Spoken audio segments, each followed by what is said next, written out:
fuck you! You're scared. And you should be. This is not your company anymore. Leave the cheek of CM Punk.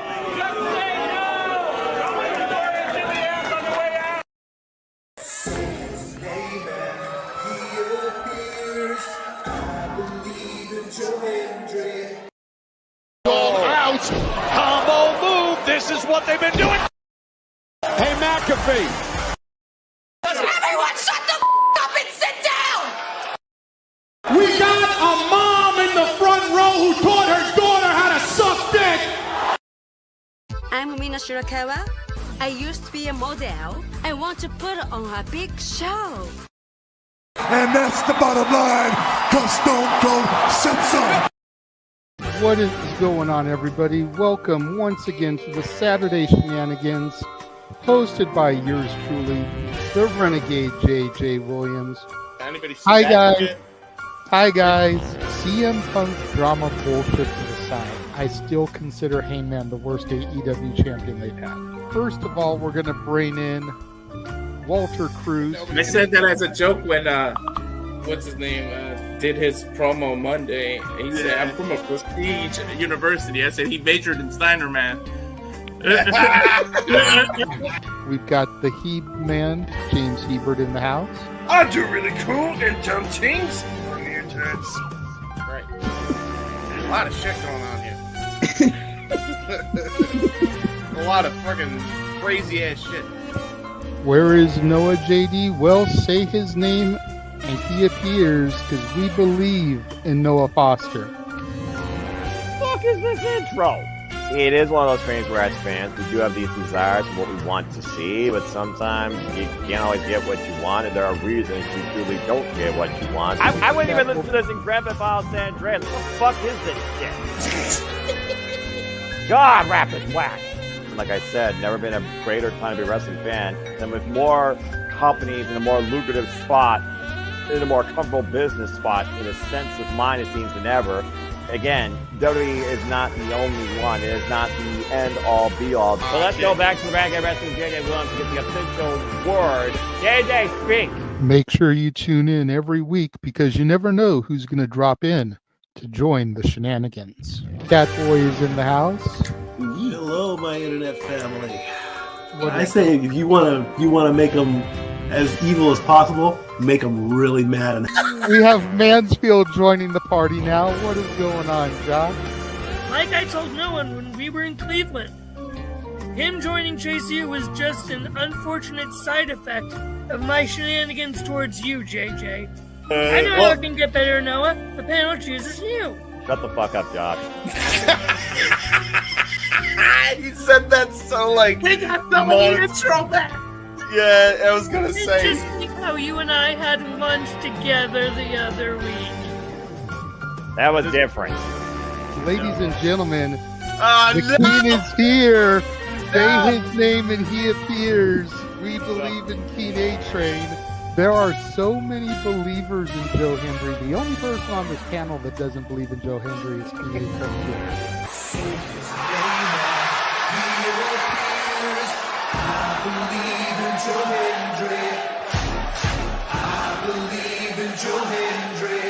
Tell the world why you do not believe in Joe Hendry.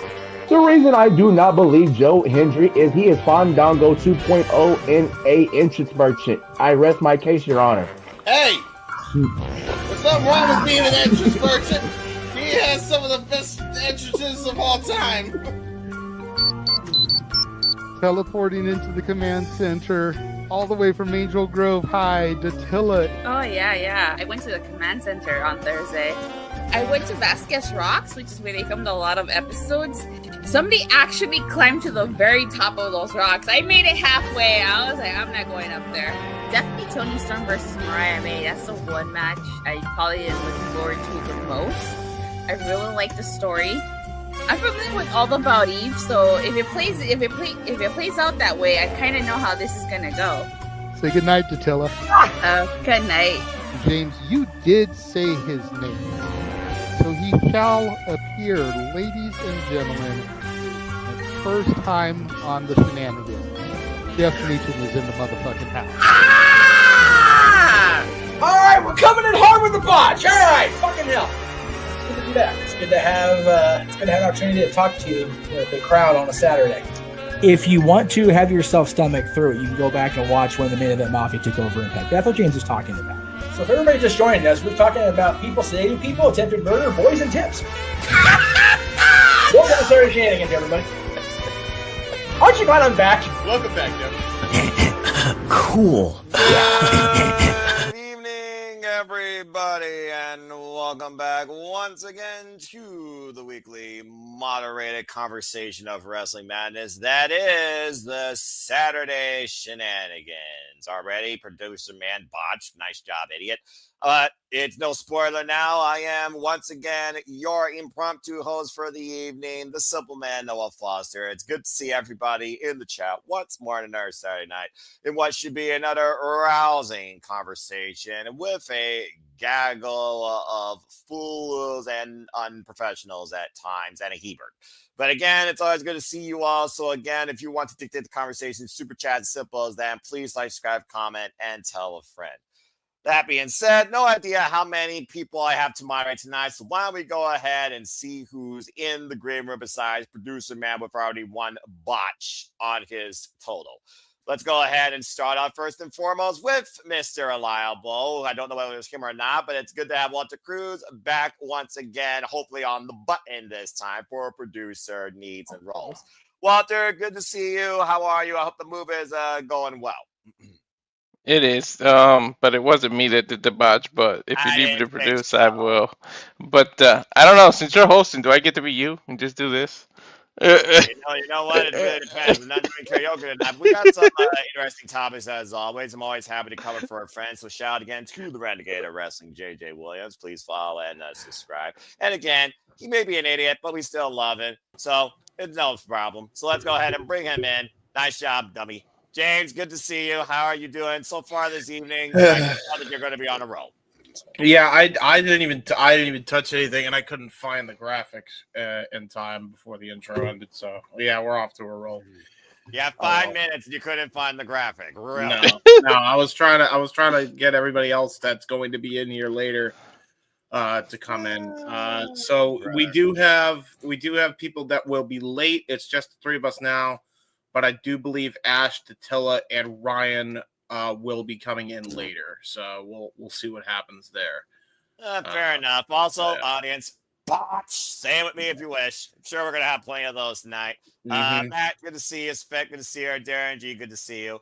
And as always, like a WWE promo, bleh, I know we're gonna have people coming in on the impromptu as it is per usual. But honestly, I'm hoping that I can TK this as quick as possible because I am tired as fuck because of how humid it is. And again, I don't hold a fade against you. Well, that being said, James, it's all right. And love the bright green shirt. So hopefully your demeanor is as bright as your shirt. Walter, it's good to see you. Seem like you're fit and ready to go. So, and I'm sure you all will understand that when we get to that topic later. So before everyone else comes in and tries to take over, let's go ahead and get right into it. So first and foremost, and honestly, who wants to talk about this first topic? But I guess, it's something that we will cover because it's last, except here, it's first. Let's go ahead and start things off with a little bit of a salty demeanor that we will cover. And that is for one, Bill Goldberg. As Bill Goldberg, of course, had his last match in his illustrious, quote unquote, career. Of course, it's Saturday night's main event a couple of weeks ago against the Lean General Gunther. And of course, got his send-off with his family in his hometown in front of all his family members and loved ones on live network-wide TV for free. So apparently, as any grumpy old man does at times, he is complaining. And I want to go around the horn, whether it's you all or the chat, and wonder, is Goldberg just giving us sour grapes, or is there maybe some purpose to his grievances that he let out?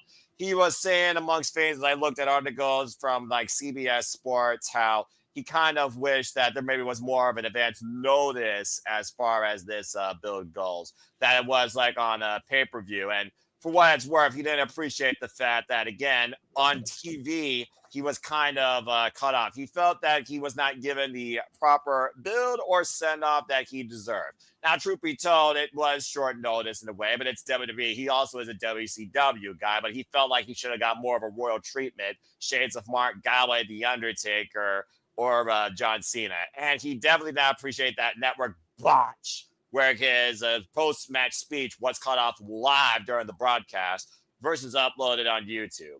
Some people think that he has, a leg to stand on and actually is right for once in his words. Other people are like, dude, you got a big payday in front of your family. You got a match for a championship. You got something from WWE, despite the fact you weren't a WWE product. What more could you ask for? And it was teased last year when we were last in Atlanta at Bad Blood. So let's go around the horn and get your all's thoughts towards whether you think Goldberg is just being a bitchy old man, or is his grievances justified, and should WWE did it maybe a little different? James, I'll start with you. What do you think of Bill Goldberg's send-off and his post-send-off grievances? So this is like one of those weird ones where I feel genuinely that, because I was going back and forth constantly about it, because, if you really wanted a proper send-off, I hate to be this guy because I know nobody would fucking approve that, especially if you're a diehard AEW fan. Should have gone to AEW, because then none of his complaints would have happened. I mean, see Sting, you know what I mean? Like the way he gave him the treatment on his exit out, probably the greatest retirement of all time, or at least up there as one of the greatest of all time. It's up there with Flair for sure.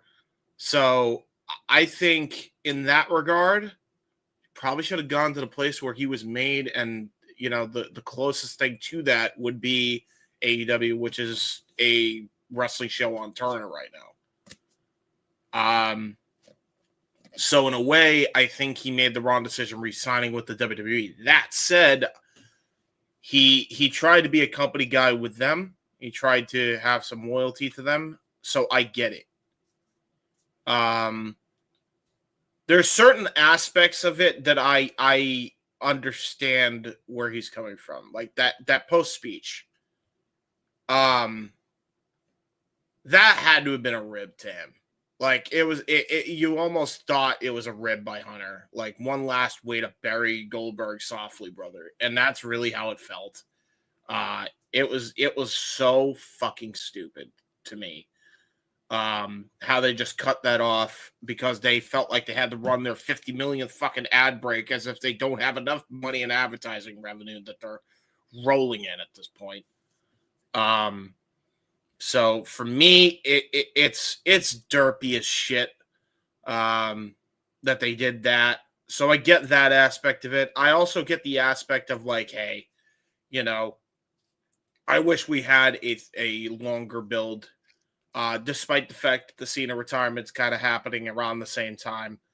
But there's no excuse that they couldn't have at least had more build up. This could have been your B story, and you could easily had a proper build between, Walter and Goldberg. And it was really dumb that they didn't do that. So, and this is before, he cut his interview with Ariel Helwani. I said this on the air. You have such a big star in Bill Goldberg. You're sending him off and probably one of his, probably his second best match of his career. The best one, in my opinion, still is DDP, looking at it now. Second best match of his entire career. That's a swan song. And you don't get a promo proper on syndicated television. Now, granted, the people that saw Saturday Night's main event, they immediately rushed to the YouTube channel to see, because you could tell the viewership of NBC's show was matched by the amount of people that went to check out his thing. So that's at least very good. But I think it's a little bit of column A and a little bit of column B. I think you knew what the fuck you were signing up for when you signed back with the company in the first place. You know they don't give a shit about you or any fucking former WCW name, especially with the fucking person at the helm, especially currently, by the way, what's going on in the power struggle that is in the WWE, which we've documented before on the show and other shows in the past, this year alone. So you knew what was going to happen. If you are complaining, you have nobody to blame but yourself. And that's ultimately where I kind of side with, not necessarily side with WWE here, but I get the frustration of the fan base of him bitching and moaning. Because you knew what was going to happen, Bill. You knew it. You chose to sign with this fucking company that is currently having a power struggle. You chose to sign for a company where the head of everything buried you twice. You chose to do that. Nobody forced your hand. Nobody had a gun in their hand, pointed it at your fucking head and said, hey, you better sign this WWE contract. Like, nobody forced you to do that, Bill. So at the end of the day, you kind of have to look in the mirror here. I'm not saying he doesn't have justifiable gripes, because I don't think any star should be treated that way. I don't care what company they came from. But this is the WWE. And not for nothing, right? Dolph Ziggler, prime example of this. How many times did that motherfucker get screwed over by the company, by the Fed? And how many times were we on here? Even his own friends were on this program, JJ and Jeff, and said he should have gotten out of there years ago. And now that he's finally gone, it's too late from what he could have been doing. If he had left in like 2016, I guarantee you, he would have been leader of Bullet Club. Guarantee it. But because he decided to stay and re-sign with the company, I can only have so much sympathy for people when they keep putting themselves in the situation. Same thing with Corbin. How many times was Corbin, de-pushed, devalued, and made to feel lesser than? And now he's finally gone somewhere where he doesn't feel that way. And it took for him to do that to realize how fucked up that situation was. You know what I mean? Like, it's the same thing. And these guys could have done that years ago. It's the same thing here with Goldberg. So I'm not saying I don't have sympathy, but I only can have so much sympathy when you keep putting yourself in the same position. And as somebody who has been Stockholmed in other aspects of life, take it from somebody who should have gotten out of certain situations. Get yourself out of it, Goldberg. That's my piece on it. So, ladies and gentlemen, James Hebert. Stay tuned next time for his TED Talk, where he will talk more about Morgan Freeman narrations versus other people's narrations on the local Discovery Network. All right, well done. Well, that was a perfect way for somebody to actually put their order in at McDonald's for one of everything. Speaking of which, he's a foodie. He's another Canadian friend. He is also a recent member, not only to the Shenanigans, but to the City Lava Studios family in commentary. It's always great to have Nick Frontes joining us here on the Shenanigans, the founder of his own Burger King order this time. Nick, good to see you. And hey, you have plenty of time to DoorDash and put any order from any local restaurant with that opening diatribe from James Hebert. How are you feeling tonight?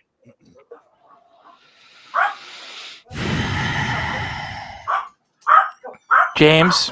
Yeah. I gotta tell you something. Yeah. If you don't run for president against Donald Trump, there's no hope for the world. No. I'm not doing it. That was such a soliloquy of words. Words. It just hit me in the soul. Yeah. Like eating dairy and having to go shit so bad. Like it just hits you. It just hits you. It just I've been to some crazy dairies in my time. I feel that. I wore my championship MVP belt for you, and it's yours. I can't wear it anymore. I'm done. I can't. I now am a champion of I don't know what, but I'm a champion now. All right. Well, that being said, this is not Drama Class 101, and I'm going to go ahead and pull the hook on that. But okay, James, thank you for your opening stance on begrudging people that make foolish decisions on their way out of the wrestling business, quote unquote. Simple as that. That being said, let's go to Walter real quick before we go to Nick, because Walter also has been sitting as long as I, and I knew he was just waiting to play Jeopardy music. If not playing Jeopardy already, stay tuned, folks. We love it once again with Super Reliable Gaming. Okay, Walter, let's go ahead and see how you top that bleep, but also make it completely shorter. What are your thoughts on Bill Goldberg? I mean, again, WCW legend, over 180 consecutive wins, of course, but again, it was WCW.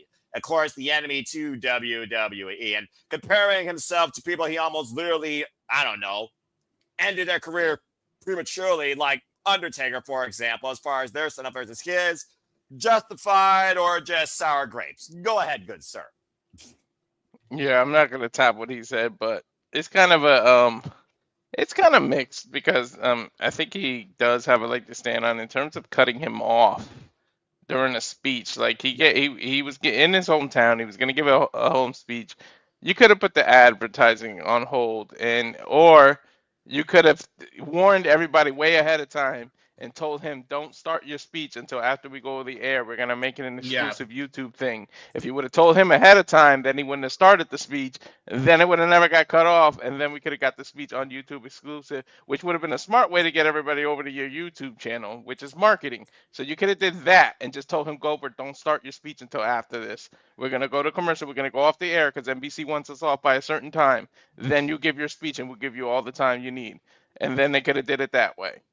That's just what I would have done. Like, and then you would have had no network influence, no nothing, because it would have been on your YouTube, and he could have been there for as long as Triple H was for his Hall of Speech.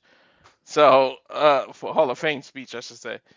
But other than that, I mean, dude, just be happy. You're a rich celebrity. You get to go home. You get to chill with your kid. Your kid is gonna possibly do this one day, and you're still under a Legends contract, no matter what. So you're still gonna get residuals from video games, from the toys, from everything. So legit, you really don't got much to complain about. Like, yeah, they might have did you dirty on that point, but everything else, sour grapes. I just think it's the final burial for a WCW guy in his mind, but to me, it's just sour grapes.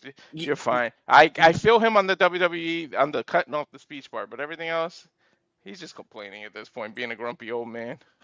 I will say too, and to add to your point, Walter, like, it's so funny that he complains and bitches about all this, but not one time I feel like he puts over fucking Gunther for carrying him to the second best match of his career, like, at all. Well, in that entire interview. Lord have it. I mean, just saying, Lord have mercy if Goldberg actually put somebody over properly. Yeah, no, I know, but it's like, fuck, man. Like, that's another thing. It's like, and maybe he does appreciate him, but we don't know because he never mentioned it because he had more sour grapes and issues with the goddamn way the company treated him.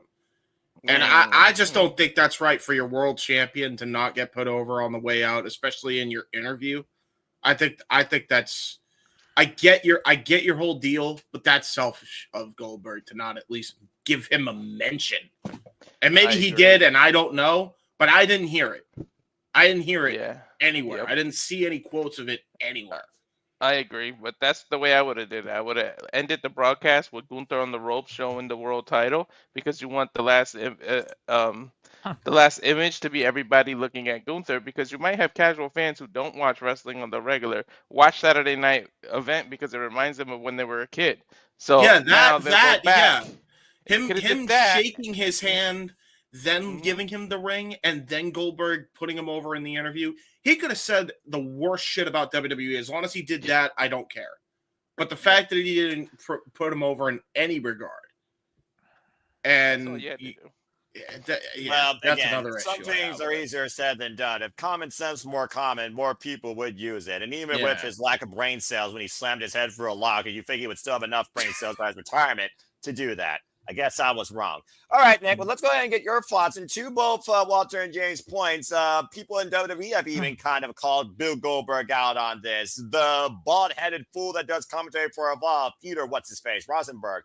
He even said, dude, why are you complaining? Not only did you get the send-off in front of your family, you got a paycheck for what some might call a mediocre career end, whether or not that match was one of his all-time best versus WWE or WCW standards that he was known for. You still got a massive payday out of it, and you still got to celebrate the end of your career with your family.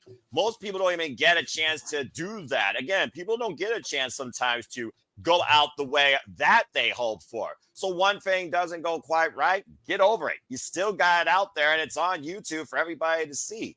So what's the problem? Again, also, he is a WWE show, so maybe he's just trying, speak on behalf of TKO. Again, this is TKO, not WWE, folks, as you know it. Nick, what do you think about Bill Goldberg's send-off and his post remarks and all this? Go ahead. What did he want? Like, what did he want? Yeah. It is that simple. Like, what did he want? Because I don't even do we know? Did he come out and say what he wanted, how he wanted to go out? Did we know? Did anything? Did you guys hear anything about? I didn't hear. No, he didn't make it very clear at all. So like, what do you want? What like? You're gonna see a common thread with me tonight. It's just like, what do you want? Like, if you're not gonna. You got your retirement. WWE gave your son. Didn't they give Gage a contract or make him an offer of something? I believe so. Yeah. What is the prime if he's part of LFG or Evolve or LFI? And he said no. So what did you? They gave you 15 minutes for NIL. Yeah, over 15. Because your speech got cut off? Get the fuck out of here. Dude, it's so stupid. It's one of those things where while I get some of his frustrations, I feel like he would have still found a way to complain. What I mean, yeah. I think that, you know what? It's karma. Next time don't talk shit about Tony, and maybe you would have gotten your retirement match on fucking TNT. Yeah. And he's kind of right here. Not be such a fucking said. Sorry that the sailor mouth is on, but I mean it's true. Like, yeah, you're right. Maybe you shouldn't have talked shit about Tony. Then you probably would have gotten your send-off match. You probably would have gotten it just like Sting. You probably would have gotten it on TNT because you were, let's be real, you were a WCW superstar, not a WWE superstar. So you being on TNT for the final time in your career would have made more sense than that.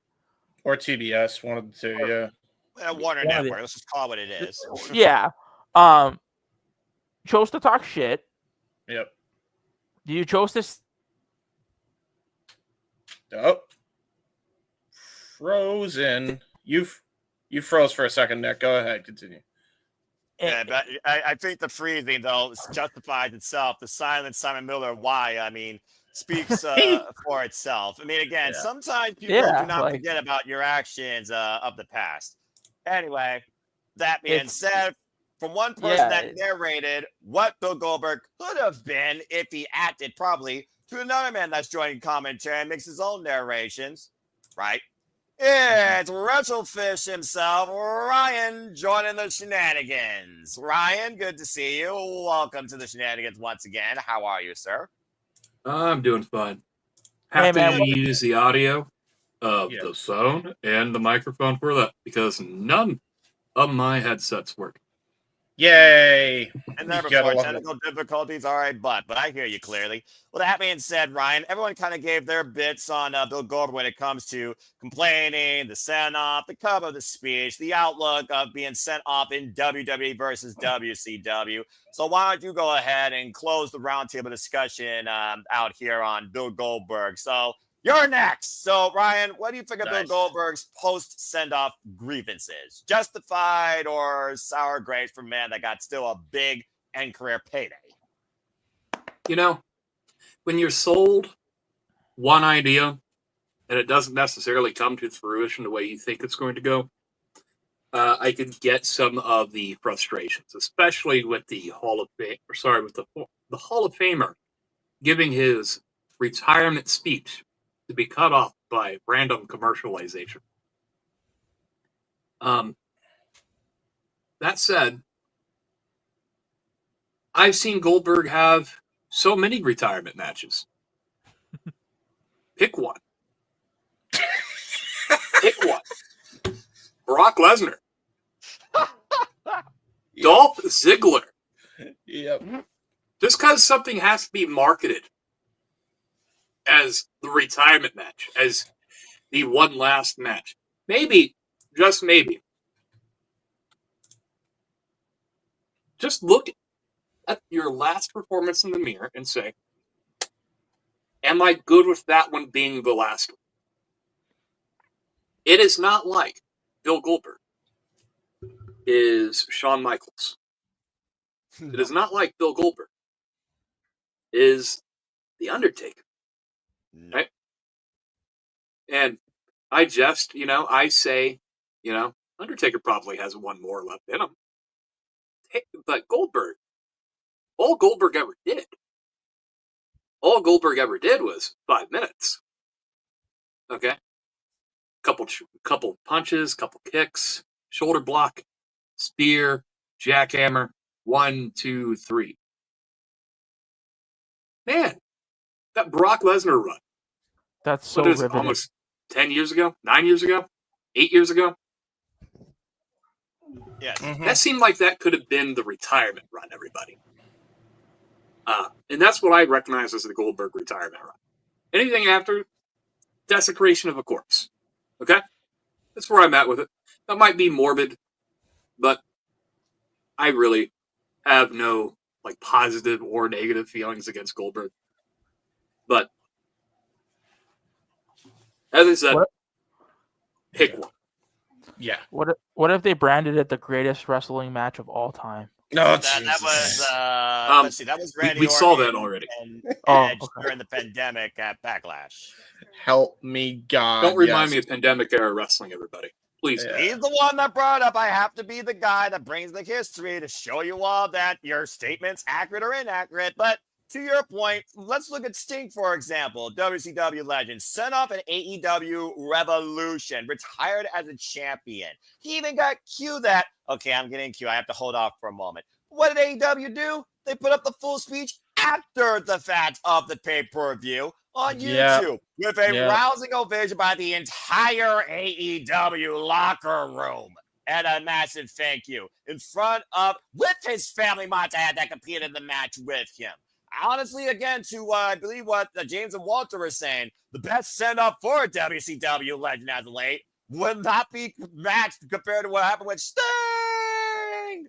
So, again, Goldberg, it is what it is when you're with WWE, where they care more about the bottom dollar they can get from you versus the legacy you put in to their competition, other company, that they drove out of business. Be grateful you at least got that. Shut the fuck up. What you gotta say, Nick? That's all I gotta say about that before we move on.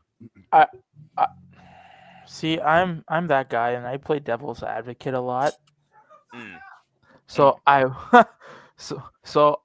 play devil's advocate if they're easily able to go commercial free for the first hour of a TV show. You could go commercial free for the last 20 minutes of a show. Apparently not on NBC. I think there's also a difference between NBC and USA. Let's not forget broadcast television on a Saturday night. Standards. And for all we know, it was an NBC executive. Exactly. For all we know, it was an NBC executive that made that call because they may not be a wrestling fan. You might say the same thing about Coliseum, the TNA president. Great fame, by the way, all around by everybody here regarding Bill Goldberg. So all I'm going to say is Bill Goldberg, shut up. All right. Well, good stuff. We're already through one topic of our hat trick. When we return, are we on the verge of an NXT takeover in TNA? Are we heading towards lethal lockdown? Hold the line and stay tuned for when we come back from this commercial break. We're going to be talking about the results from TNA Slammiversary and what it could mean for the very future of TNA and NXT as we know it. Stay tuned and check out the updated watch-along trailer. And we will see you after this commercial break. And now for a taste of things to come.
And as always, if that trailer doesn't encompass what we do here at Super Labo Studios, we embrace, celebrate, engage, criticize, cover, and react to all the wrestling.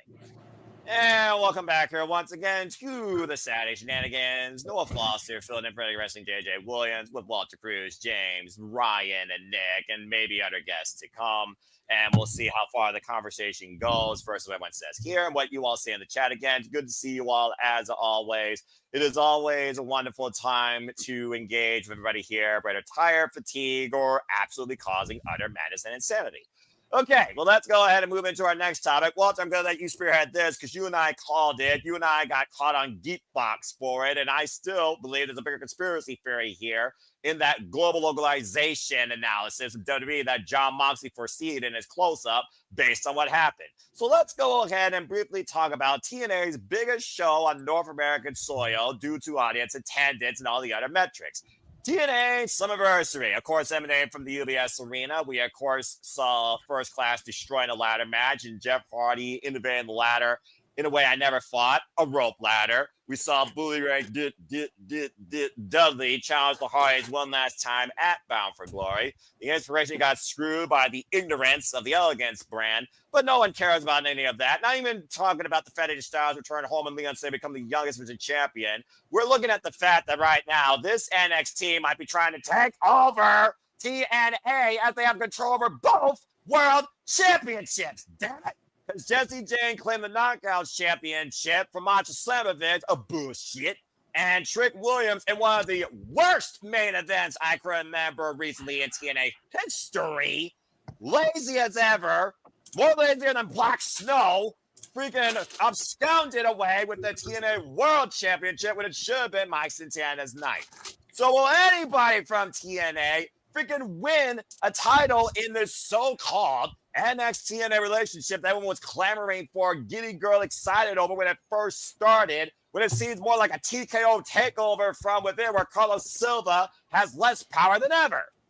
Walter, I'm going to start with you on this. What the fuck is happening? Are we leaning towards maybe something bigger than War Games that WWE can actually try and do? Should we trust the process? Are we heading towards lethal lockdown where we saw Steve Macklin, the hardest Leon Slayer said, we are real teenage champions. We must hold the line. Santima Morella with a rallying cry, challenging on Eagle even page for the Canadian / NXT North American Championship. Emmanuel, shut the fuck up. And also... Are we actually going to get Lethal Lockdown potentially with NXT versus TNA? And could that be TNA's sweet victory? Or ultimately their burial before we might get another WWE acquisitioning? What do you think this leads to, and what do you think of those results? Go ahead, Walter. I think Lethal Lockdown would be a good thing to lead to, or the War Games. However, a relationship is usually a two-way street. Like when someone you love each other and you do things together. This seems very one-sided, and WWE is getting everything, while TNA is just getting exposure. But, however, we have to trust the process. I'm a big believer in, yes, triple threats are good or whatever, but when you win the title, when it's a one-on-one, it's just a little chef's kiss. It means a little something more. And I said it during the broadcast. I think Mike Santana will get this title when it's a one-on-one. And to me, it just means a little more something because it eliminates all forms of excuses. In the triple threat, you can say it wasn't me that was pinned. This happened, that happened. There was no DQ. These people interfered. That Trick did tricks, and he got me, by the way. That was very well done. I thought he legitimately was hurt, by the way, and then that bullshit ending happened, and I was pissed. But I gotta give him kudos as an actor and as a heel because goddamn it, he got me. I really thought he was hurt, but I feel like it'll mean more one-on-one if Santana can beat him and take the title back to TNA with zero, absolute none, no excuses. So in terms of that, and the rest of the pay-per-view was awesome, but JC Jane winning both titles just when I thought she was going to be a transitional champion, it just bonked me on the head. Like I feel like I'm living in the Matrix. I don't know what the hell's going on. I don't know what they're thinking. Masha was literally unstoppable, going to Bloodsport, going here, there, defending that title everywhere, and she lost to JC Jane. So I hope they know what they're doing. I really hope they know what they're doing. Maybe this is a way to make a new superstar, but somebody from TNA's got to show up on NXT. And you know their pay-per-views used to be called takeovers. Somebody from TNA has to go take over and start winning their titles back and say, "I'm here for TNA," and goddamn it, we stand together. Put rivalries aside, something's gonna have to happen. So maybe traditional Survivor Series matches leading up to that, maybe War Games. And like you said, Lethal Lockdown, which I hope Lethal Lockdown out of everything because I missed that match. So I would love to bring that back. But this is pretty much an NXT takeover. And instead of like a city, it's a company. It's NXT takeover TNA. It's not Brooklyn or what they used to do back in the day when it was your NXT. Yeah. Fair enough. I mean, also, again, you got detractors within the company and first-class assholes, and Kazarian, who apparently can't let anybody in TNA have a moment for him, gives us even more reasons to hate him, quote-unquote character also, envious middle-aged crisis prick. You tell me. All right. And Jesse Jane, as both NXT and TNA champion, that was not on my bucket list, and she does not fit the mold. I still would give that to Fallon Henry. She actually resembles a little bit of Mickie James, Parkour Country, and is justified as the former NXT North American champion. But they honestly are taking a desperate shot with Jesse Jane, and I don't think it's working. Trying to be the most influential knockout, you might be the biggest blemish in Knockouts championship history. And hopefully that's justified next week when Macho Slammers gets a contractually obligated rematch. But clearly, battle lines have been drawn and battlegrounds already passed, so we can't even say that. All right, let's go around the horn and see what the rest of you think about this. Ryan, what do you think about this? Do you think anyone from TNA will win maybe an NXT championship? Since Morella is challenging all Ethan Page for the Canadian NXT North American championship, could that be the first battle cry to try and wage this war against NXT and TNA where it feels like we are kind of in a battle right now in favor of TNA because the TNA will be the first one, or is it a foregone conclusion that someone else from TNA or NXT is going to stop him? Do you think that someone else crossed the line and maybe tries to take the title back? We saw a summit between Mustafa Ali and his Order 4, Moose and the System, for example, going into their own inter-promotional warfare, faction warfare. So maybe one of those two is who we have to rely on here. What do you think about this whole thing right now where NXT is kind of taking over TNA and is on the verge of doing so? You know, I haven't really watched a lot of TNA. I watched Slammiversary. The intrigue of what AJ Styles is going to do brought me to watch Slammiversary. I didn't watch the event where Trick Williams beat Joe Hendry. I heard about that over the Twitter. I have a complicated relationship with TNA wrestling. Okay. And quite frankly, I've given up on it more times than I can count. It's the cockroach of professional wrestling. And a lot of people view this as a negative aspect. I've talked with James for probably the better part, like 2-3 hours earlier this week, pertaining to the subject matter, right? I'm not sure what's going on with TNA. As far as who becomes champion, who from TNA will take the fight to NXT, you know, I really wanted it to be Santana in that moment, right?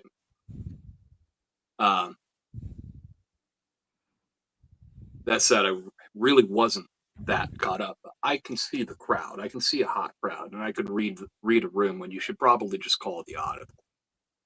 I don't know what the long-term plan is. I have no idea.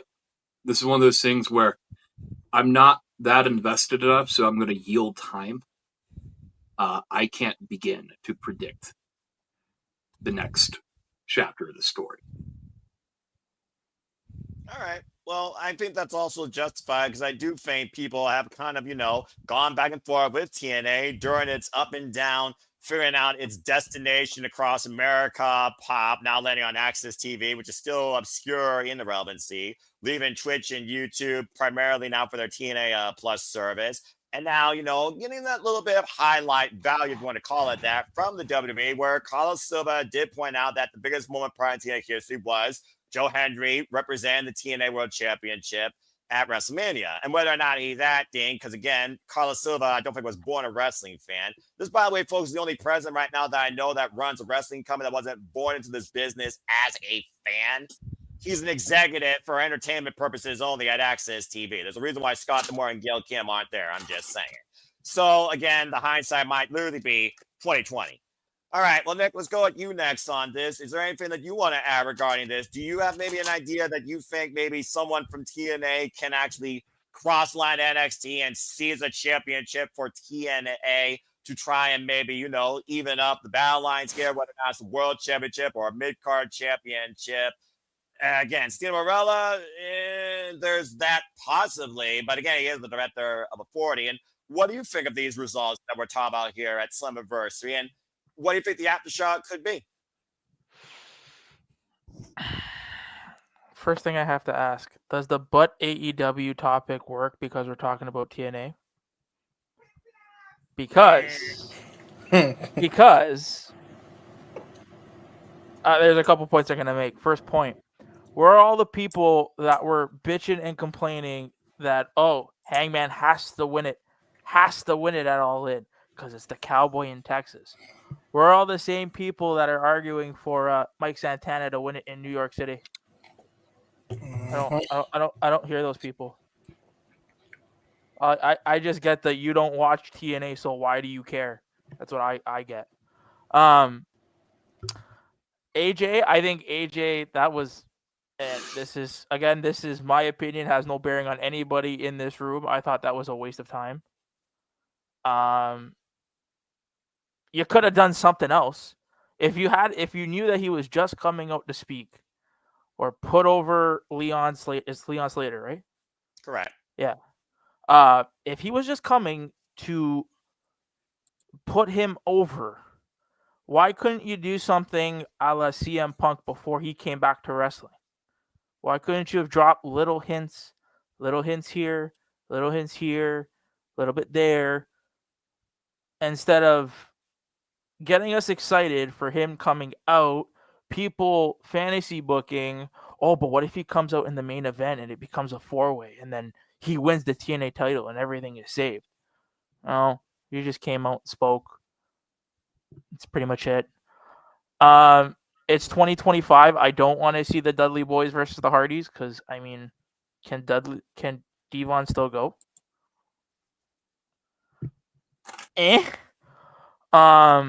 Last time I checked, he had some kind of spinal fusion injury or something. So I don't know. That's exactly right. And Slammiversary was last weekend, right? It was literally this past Sunday. So last week. So we had an NXT and a TNA event. Real quick, because I don't watch NXT. Did people from TNA go to NXT to mess shit up? So Team Morella confronted with Paige, and as far as the Non-Ghost Championship, no. Lance Legend and Jada Parker basically brawled while Fatal Influence lapped on from the entranceway. And Trick Williams got chokeslammed by The Undertaker. And you're muted. You're muted. You're muted. You're muted. But no TNA superstars that were saying that this is a travesty. Our championship is with another company. Nobody came to the other company and did anything. Nope. There was a rally cry by Team Morella on Thursday night on TNA, but as far as NXT, nope.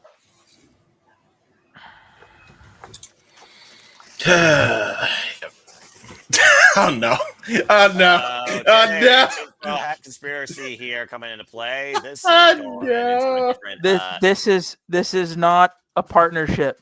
This is an acquisition. It's just taking a while, but it's not a partnership. Yeah. You're doing it for exposure. Get the exposure. Expose this.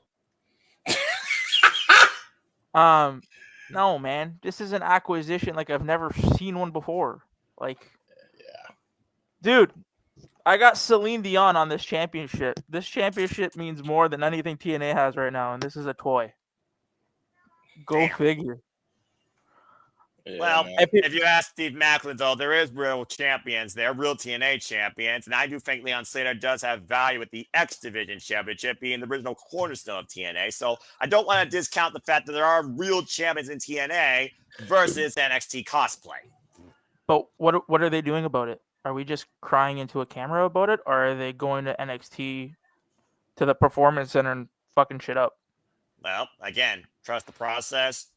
Create a battle plan, slow burn. Don't know yet. It's only been 1 week. Okay. Can I just thank you that you highlighted this little line of TNA is doing this to get a TV deal. Where are they gonna go? How much more wrestling can we have in a week? Like, you're gonna put them on AETV? Where are you gonna put them? A&E? What the fuck? That's like where the show where LFG is and stuff like that. Oh, okay. Like it's where the other wrestling shows are, like where they find treasures and all that kind of shit. Oh, okay. Yeah, and Beyond the Mat. Like people clamoring for TNA to get this TV deal. Dude, this is NXT 3.75. Like, this is not TNA. Like, let's call a spade a spade. Without this NXT collaboration, yes, that is the My Heart Will Go On. Damn it. JJ, she's front and center, buddy. She's our mascot. But no, guys, like, without the NXT partnership, what are we seeing? Who is there to warrant giving them a TV deal? They got those numbers for how did Slammiversary get the numbers they did? Let's be truthful. How did Slammiversary get the numbers they did? Ryan, you might know. AJ Styles the mention of AJ Styles, pretty much. Yeah. You don't have that, or you don't have any WWE involvement. How many seats does that arena fill? Are they in the USB arena? 5,000. I would say 5,000. Ryan's showing his face. Go ahead, Ryan. Right now, I think he's looking at that metric. You got the man doing research. Oh, Jesus. Here we go. I think he's going to research it, yeah. Yeah. If anybody likes to research shit, it's Ryan to back his claims up. He's got it. I'll let him wait. I'll wait for him. All right. Oh wait. Oh. He printed it out. He's printed something. Oh no. Oh no. What did you cause? Oh no. Hold on. Hold on. Wait. Let me get him. I think the meme speaks for itself. But Go all ahead. right, go ahead and There show we it go. again real quick. Are you sure? Yes. Okay. And, So there you go. and safest, it is an acquisition. It's a slow one, but don't you can't say that it's not. Yeah. This is not a partnership. No. What you're gonna They have? will. You're gonna have TNA stars win their title back at Bound for Glory? Sweet. Where do we go from there after that? Mm-hmm. It's more of an They will abusive acquire- relationship. Yeah, exactly. Accurate. Go ahead, Ryan. Sorry, Ryan. Go ahead. They will acquire TNA slowly but surely, and everything but name. They legally cannot buy TNA because of the settlement with MLW. Unless, of course, TNA is treated as a Canadian company. The WWE had to go through a interesting process to purchase AAA. They needed a shell company. So I could see very similar situation occur with TNA wrestling. This benefits WWE in no way, shape, or form. Right? This In a only way. benefits TNA, it appears, right? Yeah. You could use it as a legal shield. TNA is a legal shield for, antitrust lawsuits. But I'm not sure how well that works when, certain board of directors, presidents of certain companies sitting on other boards give you the time to say, hey, give us $10 million for 52 weeks a year. $10 million, you can't buy a venue for that. You can't get venues. You can't pay talent. This is what they want for 52 weeks a year, live television. And I could only imagine it's counter AEW on Wednesday nights. Right? Yep. So, because we know that as far as so the well. tinfoil is concerned, Nick's right. It is an acquisition. Really slow burning. TNA have a tape library that is very valuable. The only thing of value that TNA has is that tape library. Other than that, there's nothing separating TNA from House of Glory, Wrestling Revolver, Progress, or any other big indie. Right? And is what it is. And this is someone who is a original TNA fan. I've just given up on it. Yeah. Because, man, when they said 70% cut AJ Styles and kicked him out the door, albeit under old management, it's very difficult to put trust in this company again. Yep. And let's be frank though too. We're not saying that what they did on last weekend wasn't a big deal. It was great. They did fine. They did good. They did great business, apparently. Exactly. It was 7,500 people isn't anything to scoff at, regardless of why they were all there. So we're not here sitting and saying that it was a bad thing. It was terrible. No. It was good. It was great. But if you're gonna sit there and lie to yourself and say that it's not an acquisition, you're not thinking logically. You're not. No, you're not. You're not. No. Well, to be fair, none of us here have a portfolio or stock invested in this. So again, it's all speculation. It does seem very one-sided, and that's what me and Walter basically have. Look, as probably two people that follow this more than JJ even, who tried to fantasy book, a bigger fan than anything on the SummerSlam card right now, and it didn't happen. Once again, a man with better booking than WWE and AEW combined. It doesn't come to fruition, JJ. So again, it is what it is. it is one of those things right now where I do feel like at the end of the day, the only one profiting from this, and I do say profiting, quote unquote, is WWE. James, what do you guys say regarding this? Do you think there is going to be a first firing shot against NXT by TNA? Are they going to take one of their championships here before even maybe emergence? Do you see anybody cross the line from TNA NXT and actually doing that? Or is it still just an entire one-sided relationship where this could be a longer, slow burn to TNA getting some sort of victory, if there is a possible victory, whether or not Bound for Glory or beyond that, who knows at this point?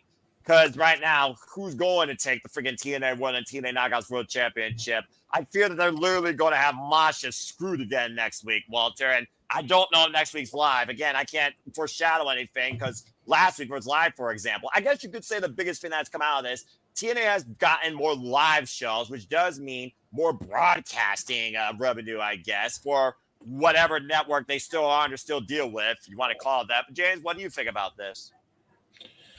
All right. So here's the deal. Everything I sign off on the tinfoil theory. I'm gonna be honest, but you want my tinfoil? Sure. Yeah, I need it to wrap up food. Gotcha. Yeah, but look. I genuinely, in all seriousness, I think that's where we're going.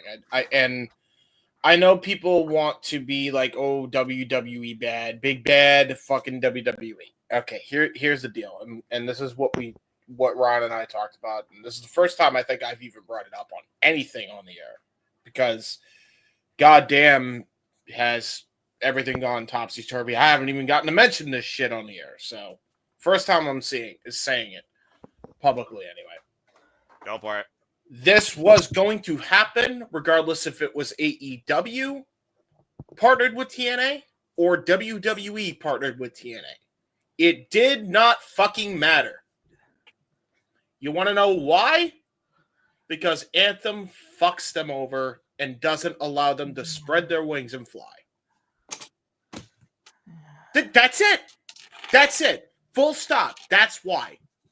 There is no other way that this can go down for TNA in the current state they're in, period. They were going to be acquired by a bigger promotion than them any fucking ways, because Anthem sucks at their job. This is very much akin to what happened with Ring of Honor and Sinclair Broadcasting. Period. This is exactly why we are in the situation we're in.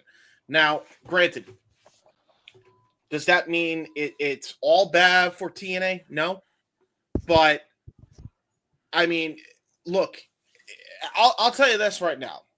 Even with WWE or AEW, one of the two, it didn't matter. Anything was going to be better than the shitty management that fucking caused AJ Styles to leave. So there is that. All right, that's the one positive we can take away from that. And look, if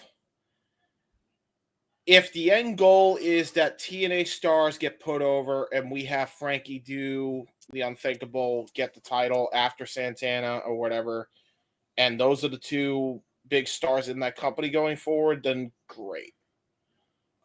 If we could bring people into the X division that are AD prospects that are actually really good, like a Marcus Mathers and a few others, maybe some TNA legends you can bring back, like Amazing Red and shit. Cool. Then I have hope for TNA. As of right now, I'm telling you, man, it ain't looking great. 3 out of your 4 champions. Do they even have the Digital Media Championship? Is that even a fucking thing anymore? No, it got dissolved into the TNA International Championship, with the inaugural champion Steve Macklin is still holding the line with that. I completely forgot about that. Was he on the show?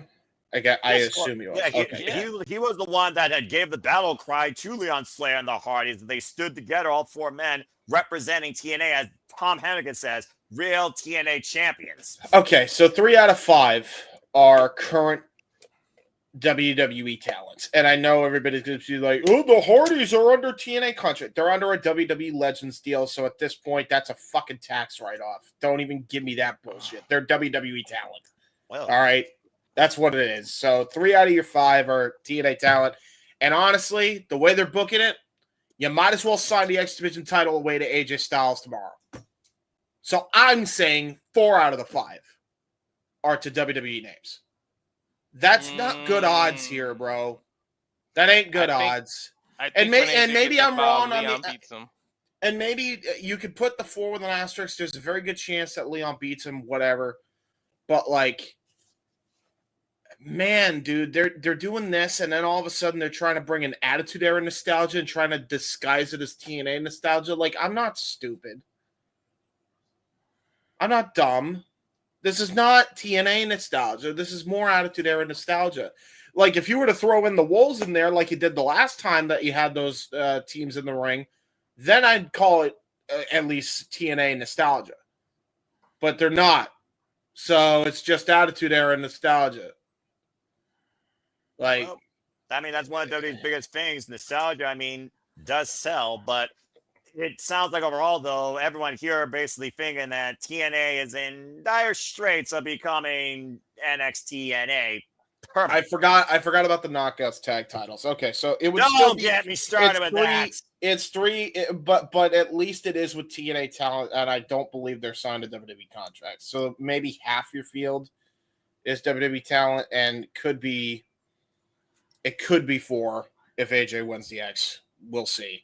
So okay, not bad, but again, the choices here on the show.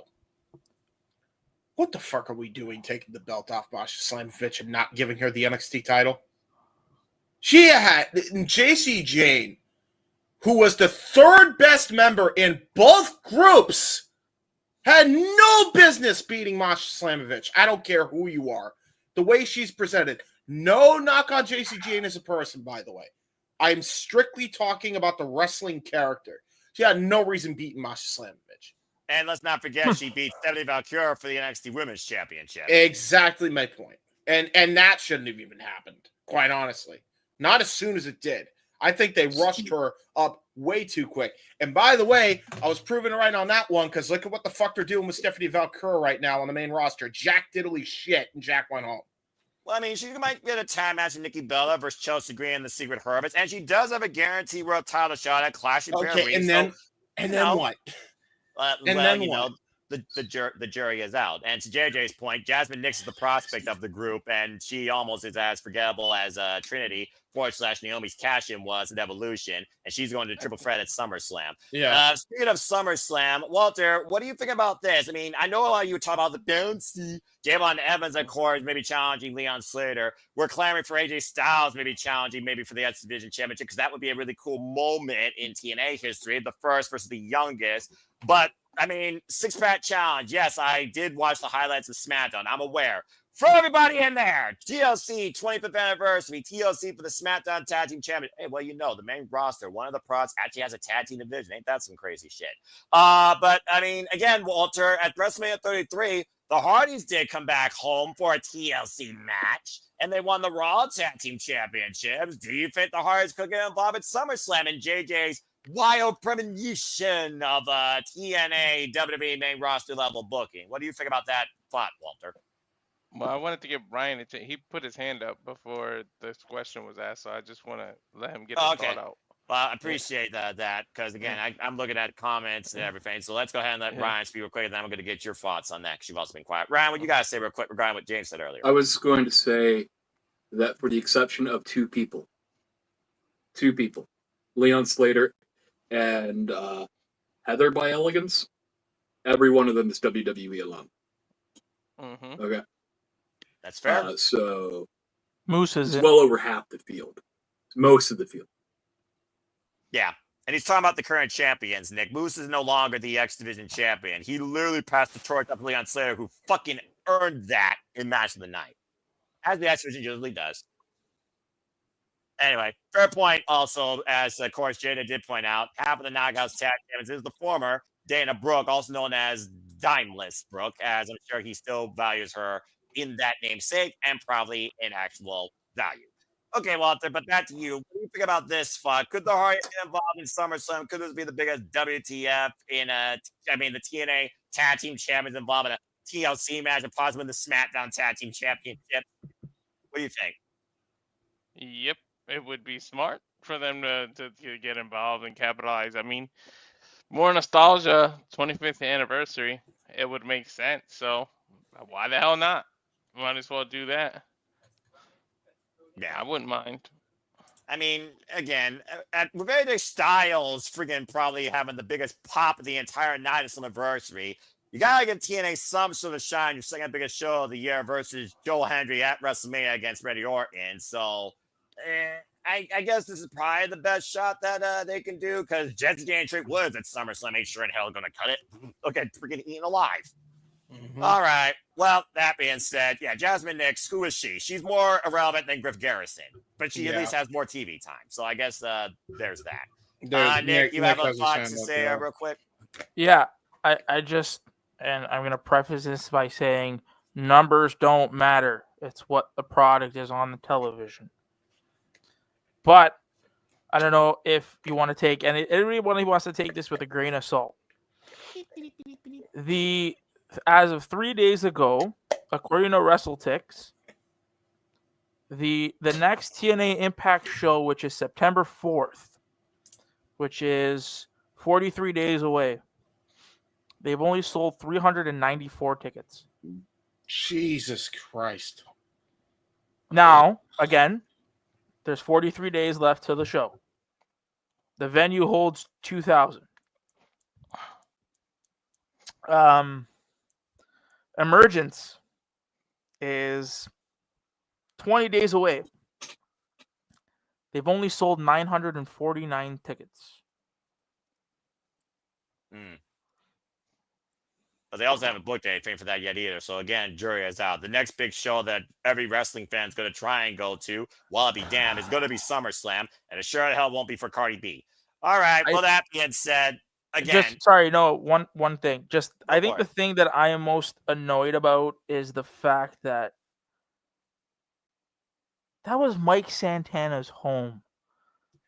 Do you know how no many one was more annoyed than this gentleman? Just saying. Do you know how many Puerto Rican fans were there for him in his home state? Yeah, you're not wrong. And y'all fucked him. Just immediately chose Walter. That guy, he championed for TNA for weeks, and you cut his balls from under him.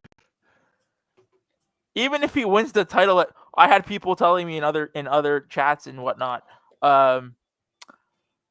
he's gonna get his comeuppance at Bound for Glory because Bound for Glory is TNA's biggest show. Yeah, because this is the same company owned by WWE or partnered with WWE that didn't allow fucking Frankie to win the title. Yeah, fat chance of that happening. All right. I mean, to be fair, it was also Jesus a threat, and Frankie screwed himself out of that in his own home turf as well. And I'm talking about what they wrote for the story. It was still bullshit then. It's still bullshit now. Frankie should be the world champion, and Santana should have taken the belt off him, if we're being honest. But Frankie should have cost Joe Hendry, and I stand by that. Yeah. But Santana's going to take it off of him at Bound for Glory for what? It's too late. You can't catch that moment again. You had that whole building there for Santana. He should have won it. The stars were so aligned. Dude, it was right there. It's right there. I mean, it's not going to get me to watch TNA on Thursday, but I mean, it was right there. Well, I mean, hey, to your point, Walter, he did beat Joe Hendry one-on-one in a main event match on TNA TV Live this past Thursday. So, again, his path of purpose could still be fulfilled, pinning a former TNA World Champion at Bound for Glory. But, yeah, did they, miss the opportunity where the iron was the hottest and will it still be just as hot come Bound for Glory? I don't know. The only way they could have kind of made up for it is if Mike Santana versus Trick was on an NXT pay-per-view, a WWE PLE. And it's going to be on Heatwave. And Santana beat him on there. If they would have did that, it kind of would have made, because at least he went into their territory. He won the TNA title, but he still went into their territory and conquered it. But yeah, they kind of missed the boat on it. Well, Walter, that's if we all know that Heatwave is the same weekend as Forbidden Door. Mm-hmm. I would not be surprised if that happens at Heatwave. Mm-hmm. I mean, hey, that could be the history to be made on WWE turf for TNA, but only time will tell whether or not it has the same impact as we hope what would have happened at Slammiversary remains to be seen. So, They're again, gonna have what they're gonna have to do is recreate Night of Champions on an NXT, and every title has to get defended, and it's the TNA, the combined both TNA and WWE, and every title gets defended, and you're gonna have to let TNA win some of the NXT titles. That's the only way that it looks more fair. Because right now it just looks like everybody's saying an acquisition and a takeover. So I mean, the only talent TNA beat was the damn enhancement Retribution. But where do they after TNA? What you guys watch TNA more than I do, so I don't know. Mm-hmm. But after they win the titles back, wouldn't that signal the end of the partnership? Because what do you after that? Like, where do you go from there? You slow burn this stupid transfer portal of people crossing the line. Let TNA do what they did so damn great on their own when TNA was brought back to life, and give us the idea of, oh, we're still partners, but we're not necessarily trying to take over. We're going to come in once in a while. I think they kind of, over-exhausted this idea of this person crossed the line. I mean, again, Walter, how many times you said, slow down, cross the line? And it feels like every other week somebody was crossing the line, not the same damn person. Yeah, it's... Yeah, when you do it too much, it loses its not steam, special. but- Not special. Can I also say this? And since we're trying to stall for time for Ash to even get in here, if she'll get in here, she might not get in. We're going to probably go to a commercial break here in a moment. This has been great TNA talk, but go ahead and give some thoughts based on what we just talked about. Something just pinged to your mind. Again, there's ways where even if they're acquired, you can still make it work. But the only way to do it is to not fucking have your grubby WWE paws all over it and, stop restricting them. And that would be by having AJ at the helm of management, along with Mickie James for the women's division, and maybe Chris Park and Jeremy Borash also. Because then at least you have... that would be incredible. Yeah, because then at least you have proper management there that is TNA and has been TNA. And then, again, you need to have a mix of young studs that absolutely could have fit TNA in that time period from back in the day, but still are current stars of the nowadays. So you're if you want to bring out WWE ID prospects, you could. Again, Marcus Mathers. I know you've grown, Nick, but Marcus Mathers is a fucking stud. That guy should be in any major promotion tomorrow. I don't know why he isn't already. Dude's a prodigy, right? So bring him in there. And here comes Ash, so I'll talk as long as I can. One can only hope, James, but watch, in 2 years, we're going to see TNA, WWE's TNA exclusively on Peacock. Yeah, exactly. Oh, Lord. Yeah, and that's what I fucking fear, because shit, man, look at Evolve. Evolve is not even close to the fucking same. Who watches Evolve? Nobody. Not a single motherfucker watches it. Charmander, I watch Charmander, 7 people watch Evolve. Charmander, Charmeleon, Charizard. Right? No, but that's the thing too, because it's That's also a point. Here's the thing, right? It's there are certain people on Evolve that definitely have star power that you could put onto a TNA if you acquire it. And I think they get more exposure in that regard because it's in a brand that's more known. And if you put the proper management in place, they would actually be utilized to the best of their ability. Like a fucking Jack Cartwheel, Cappuccino Jones, fucking Marcus Mathers. 3 guys you could put in the exhibition tomorrow. And then if you bring... tinfoil? Yeah, go for it. All right. What? All right. Everyone good? Everyone good? I see why you asked that. But no, okay. That's all I'm saying. Just please, for the love of God, if you're going to do it, put the fucking people that were TNA in the proper position. That's all I can ask.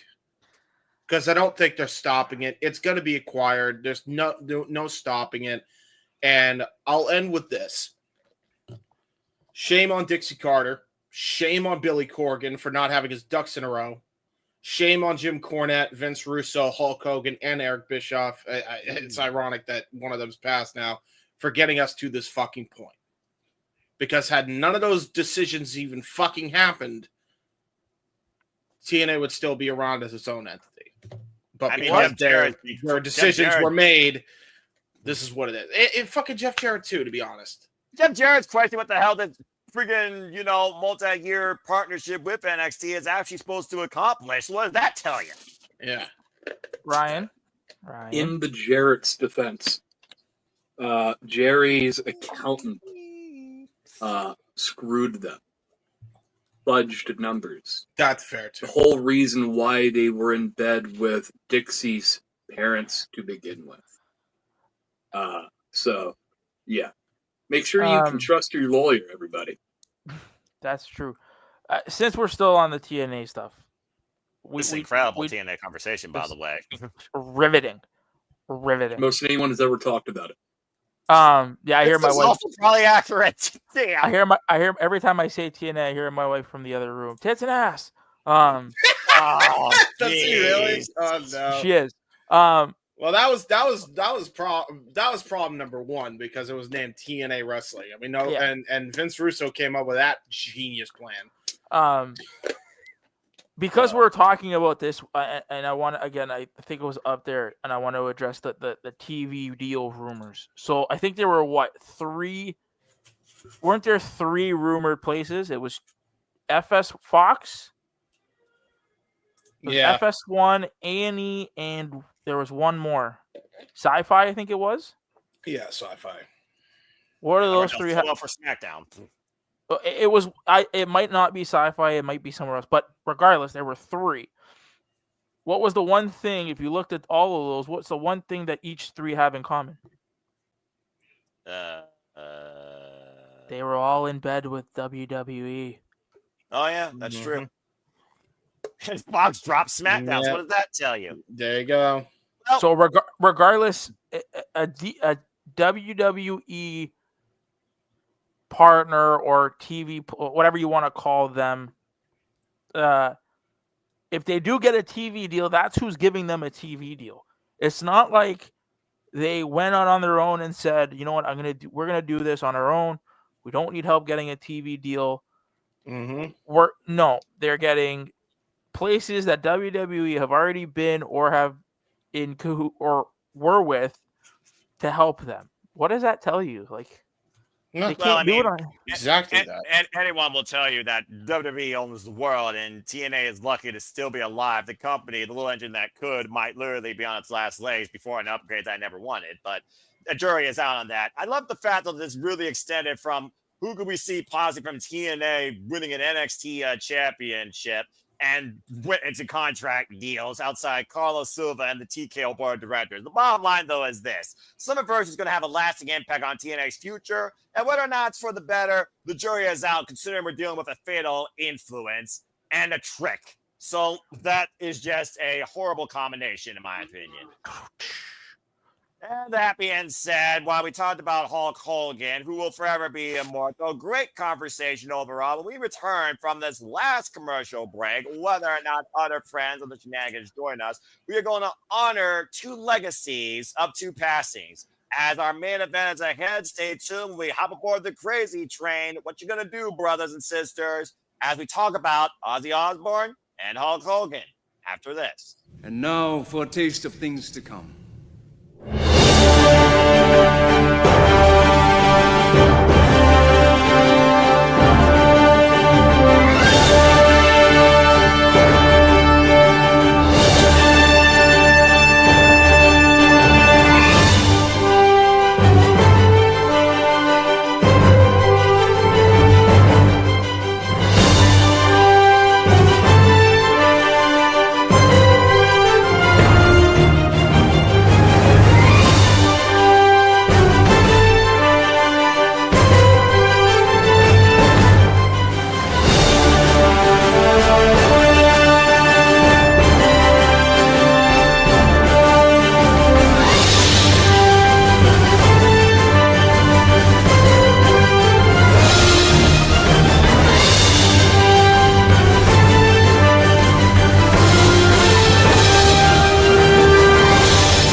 that trailer demonstrates one thing. It is, again, the reason why we are here as we encompass, celebrate, engage, embrace, react, criticize all the wrestling and more. And welcome back here once again to the Saturday Shenanigans, the Foster impromptu host for the night with Walter Cruz, WrestleFish Ryan, Nick Ferrantes, the king of all restaurant orders, and a Hebert, James Hebert. And again, I'm sure others might join us here as well. There's been a lot of great conversation. There's also been a little bit of just a conspiracy theory here with tinfoil involved regarding NXT and a relationship and a bitter old man regarding the end of his career send-off. But let's go ahead and get right into our main event, brothers and sisters. This week, it seems continually that things go in threes when it comes to legendary passings, as the world lost two incredible idols, no matter how you feel about them, who left their own mark on incredible parts of business and entertainment. For we have lost the heavy metal legend himself, Ozzy Osbourne, and the immortal Hulk Hogan. We will now come together to honor both these men for the legacy they left in both the worlds of music and wrestling and beyond. And I hope that you all will respect everyone's opinions here and respect their passings. And please, if you haven't already, please send your condolences to all parties affected. Let's go around the horn and get y'all's thoughts on these incredible two men's legacies they left on your life as fans of either music or wrestling. Before we close this very unique edition of the Shenanigans out, we will start with Ryan this time, and we will start with the man that put us all on the crazy train and sent us into war with Black Sabbath, and of course left us with countless smashing hits as part of the Smashing Pumpkins. Ryan, what's your thoughts on Ozzy Osbourne's impact on your life as a fan of music and or wrestling and beyond? Go ahead. So, I have a very wide taste of music that I listen to. But Ozzy, he is the pillar of all of it. He's the foundation. He's the earth. I'm going to use this a lot. He's the earth in which the foundation of my music taste was built upon, right? He is the most influential person in metal, hard rock,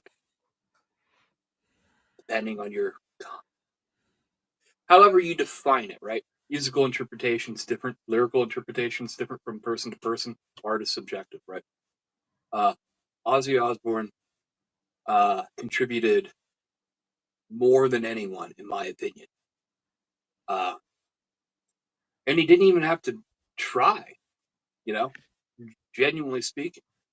Ozzy, soundtrack to my childhood. He was my father's favorite.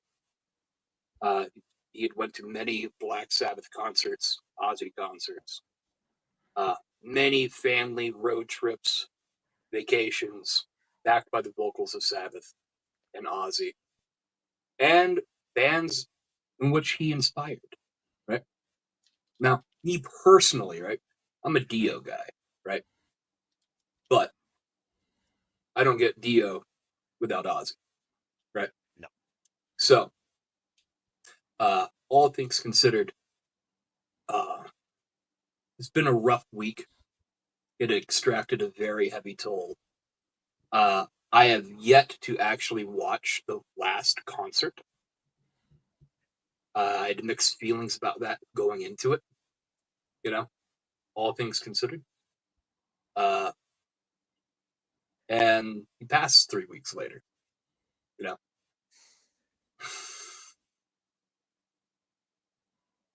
It's rough, to say the least, to lose someone like him.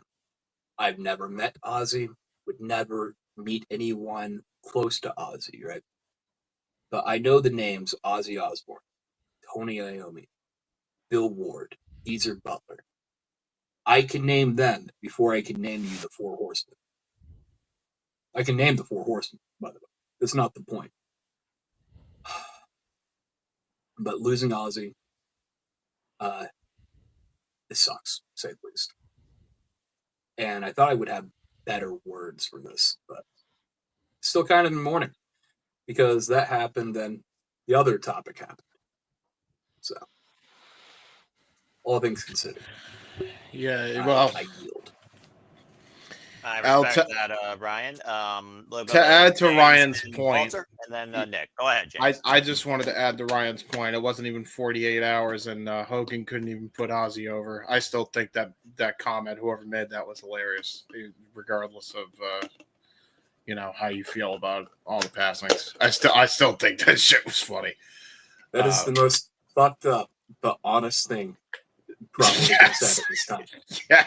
Yes, exactly. Oh man, Who knew those oxymorons could actually work together in a sentence? Yeah, Continue. Oh man.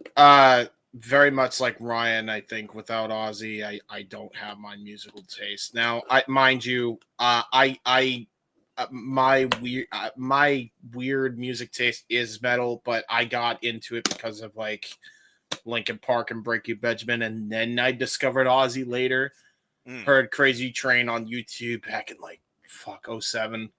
Who hasn't heard Crazy Train when you heard Ozzy Osbourne's name? Yeah, like the three musics that you would hear all over YouTube would be like Linkin Park, Breaking Benjamin, and Ozzy Osbourne, and specifically Crazy Train, Diary of Jane, and either Crawling or Numb, or fucking. Although In he the did Habit. perform I Don't Want to Stop, talking about his fandom in WWE, and of course the impact on the likes of Triple H. In 2007, he performed I Don't Want to Stop. He was even a guest host of Monday Night Raw at one point. I still remember he said, "Buy that money, bro," when Yeah. it came to Chris Masters and their version of WWE's Got Talent, 2009. And of course, 2021, he was inducted into the WWE Hall of Fame. Want to get a shout out quick to JJ, who gave me a little legacy note I forgot about. WrestleMania 2, he, of course, was with Captain Lou Albano, who managed the British Bulldogs as they defeated Brutus Beefcake, and Greg Valentine for the WWE Tag Team Championships. I completely forgot about that, but please continue. Yeah, you're right. And outside, but even more so outside of wrestling, like this dude transcended entertainment. Like he was in video games, he was in movies. One video game that is probably my favorite is the one where it was like metal. It was metal inspired, and he was like the head. He and Lenny were like the main guys in that, like the main side characters in that, which I thought was really cool. I think the main character was voiced by Jack Black, which is funny. And he actually played a serious role, one of the few serious roles. I forget the name of the fucking game, but I remember playing it, and I had a blast playing it. Brutal Legend, thank you. Yeah, it was a really fun game. I had to check my archives. So, yeah, man, like this dude was a transcending icon in the world of rock and roll. There's not going to be another person like him. I did see, through all intents and purposes, he insisted. He said, if I'm going to go out, I'm going to go out on my fucking shield. And I'm going to do what I love one last time, even if it ultimately kills me, which from all intents and purposes, it did. Because he said he stopped taking medications. He stopped taking all the stuff for his Parkinson's disease just to be able to sing properly one last time. Because with those medications, he wasn't going to be able to. So for him to fucking pull that off, man, there's not going to be another person like that. That takes fucking balls, bro. Like that takes balls. Legitimately, like I can't think of another person who knew the ramifications of what they would do there and still wanted to do it anyway.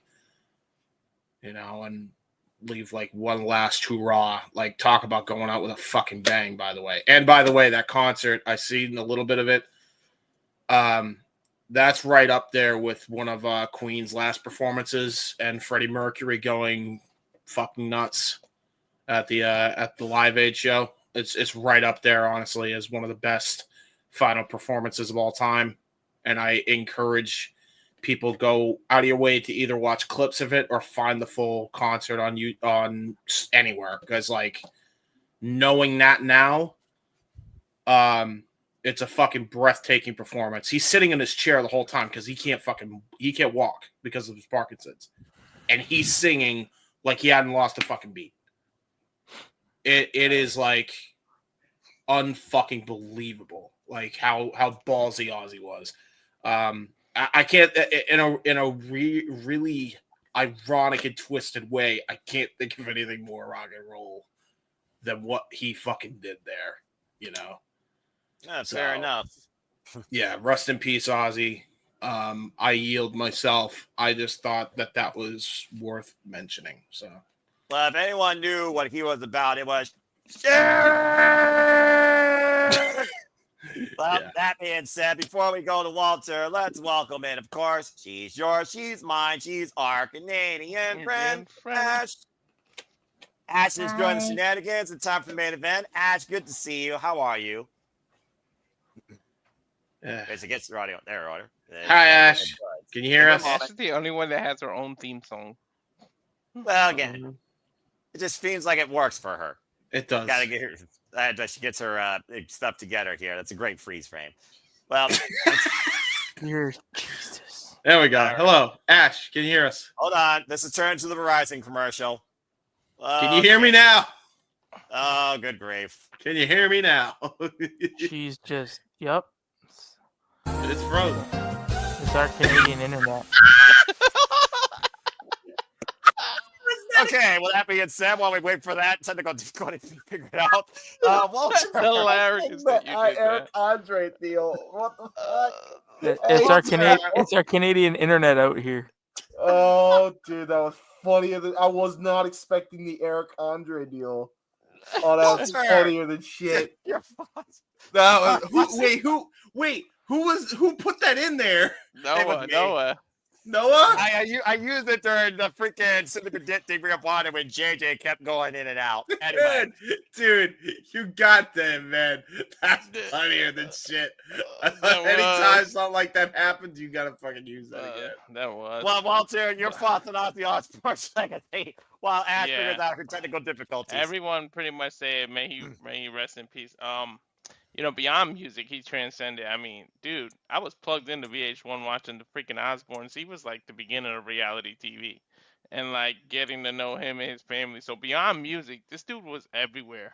Yeah. Kind of like the other person that we're going to talk about in the main event. So he transcended music. He transcended rock and roll. Like without him, there would be none of the bands, no Linkin Park, none of the bands that we all know and enjoy. And like, you know, as a black Puerto Rican person, I used to get made fun of for listening to that kind of music. I had the most wide, like Ryan said, I had the most wide variety of music, from rock to fucking Backstreet Boys. I listen to anything. There's even some opera I listen to. Like I got a wide ass variety. So like he meant a lot to me. But yeah, that reality TV is what really got me to know him more, and it made me like go back to his music and play back Black Sabbath and everything. It like really connected. So I think that cost him probably some new sales of old albums, and it made him go platinum and stuff because of his reality TV. Everybody's like, oh shit. And then him and Sharon, you know, I feel bad for the kids. I mean, yeah, they're older now, but I mean, and you know, when people pass when they're older, you kind of expect it, but still it hurts, you know. And he's got millions and millions of fans that we lost a legend. Like seriously, people throw around the word legend like all willy-nilly, but if there was ever a legend in music and rock in television, it's freaking Ozzy Osbourne. Like if anyone deserves the name legend, it's damn sure him. So may he rock on. Whatever happens beyond death, may he continue to rock on and maybe bite the heads off of something else here instead of a bat. You're the first one to bring up the biting head of the comment. Of course, we've seen that skit in certain movies with Adam Sandler, of course, even. So, and again, dude, wrong, Little Nicky transcending was the music entertainment. greatest cameo ever. Right?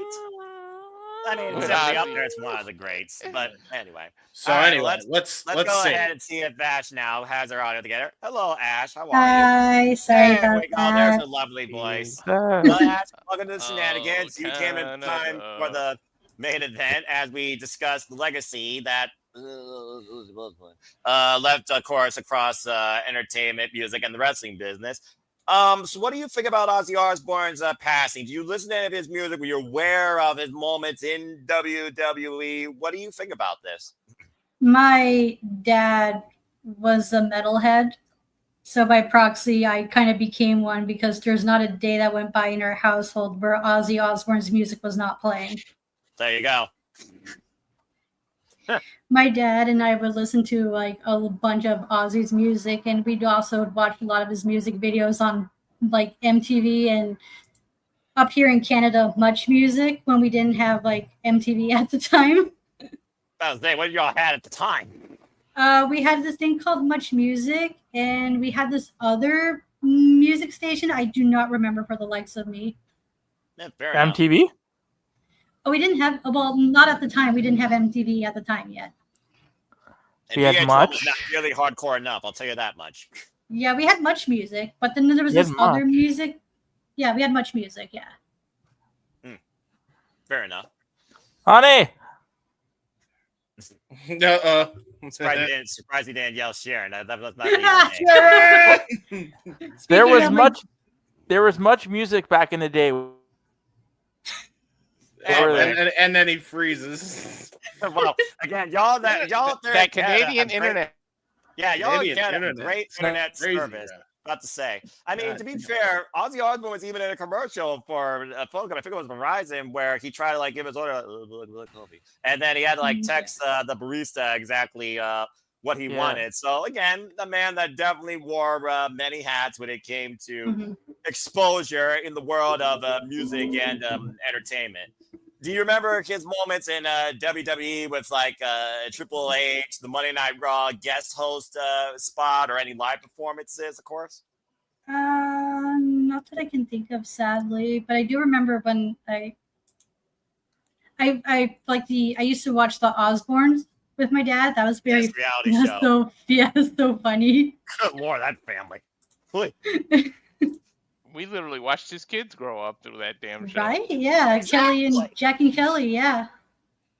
And again, regardless what those kids might think of their father and how old they are, you still literally lost somebody that brought you into this world, and it has to affect you in some way. Especially if you don't have a chance to make peace with them. If you ever held any, transgressions against them, it's one of those things where you don't want to leave this world with anything you haven't gotten settled.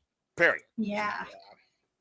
All right, Nick, let's go ahead and get your thoughts on Ozzy Osbourne's passing, his legacy, and the impact he left on you, either as a wrestling fan, music fan, or an entertainment enthusiast. What do you think about this? Sad that he passed. I wasn't a big. I remember Crazy Train. That's pretty much to my extent of them and him and Black Sabbath. We talked about Little Nicky. Can't forget Austin Powers. Oh, yes, absolutely. That's why when you guys said that the best cameo was Little Nicky, I'm like, mine might be Austin Powers. Boobs, Ozzy.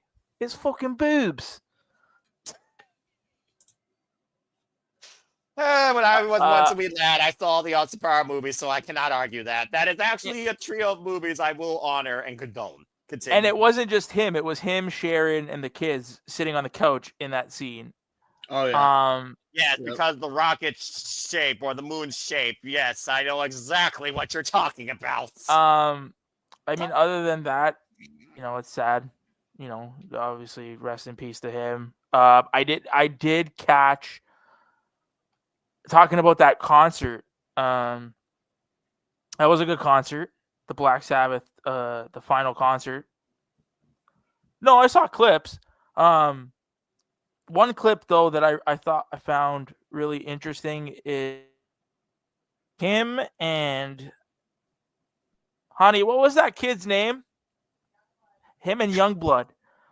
If you guys have never don't know who Youngblood is, there's a clip going around. I guess he's an English kid. Yeah.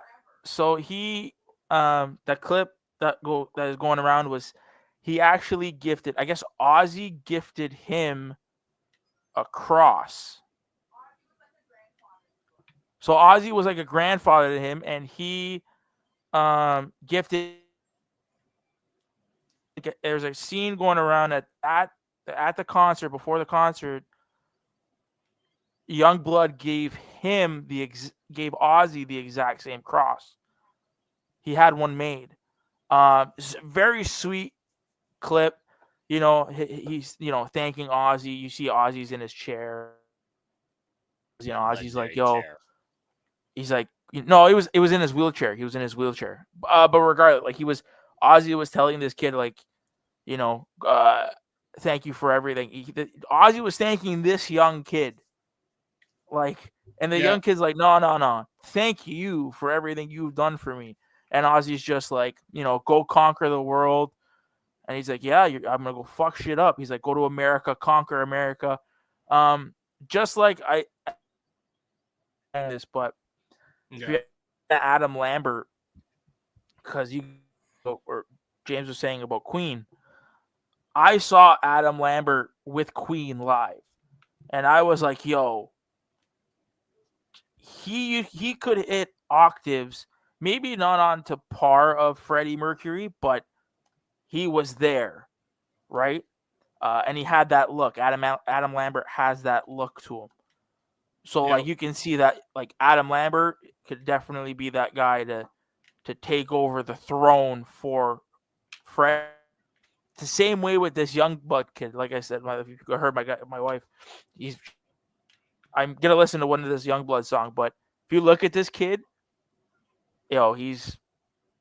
that's the next king of rock right there. I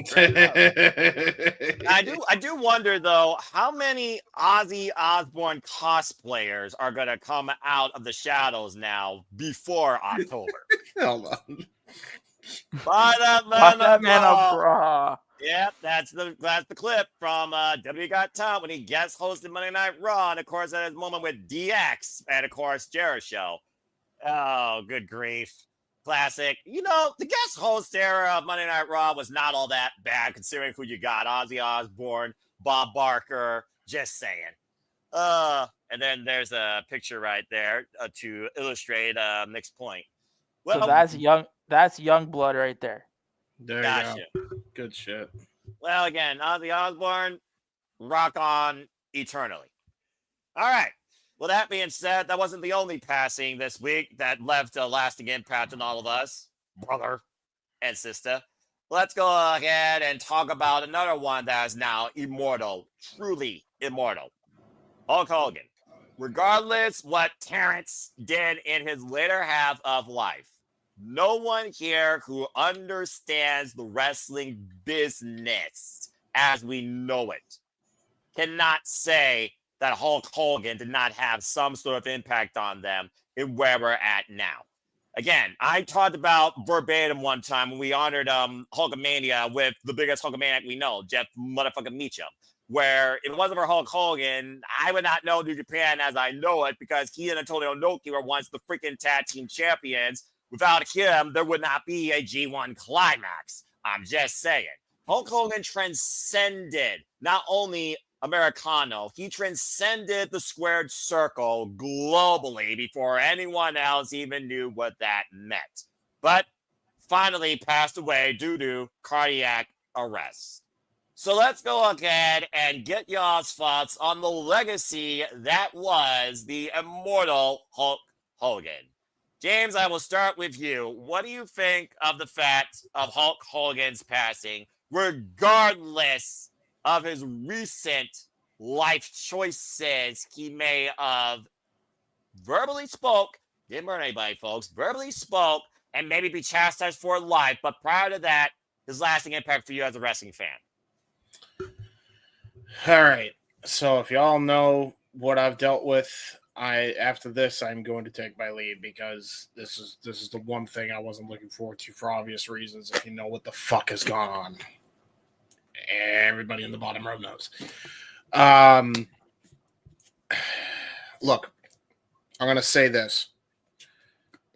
However you feel about Hulk Hogan passing, it is okay.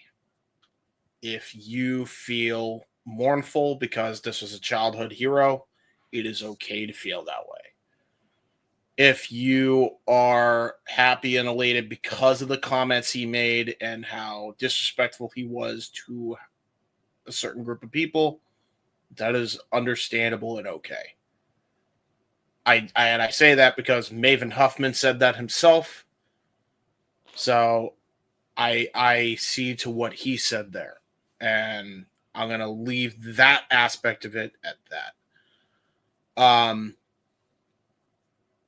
going to give you a few different Hogan memories that I have because I genuinely loved the Hollywood Hogan run, and I'd say that run probably ended right around 2003.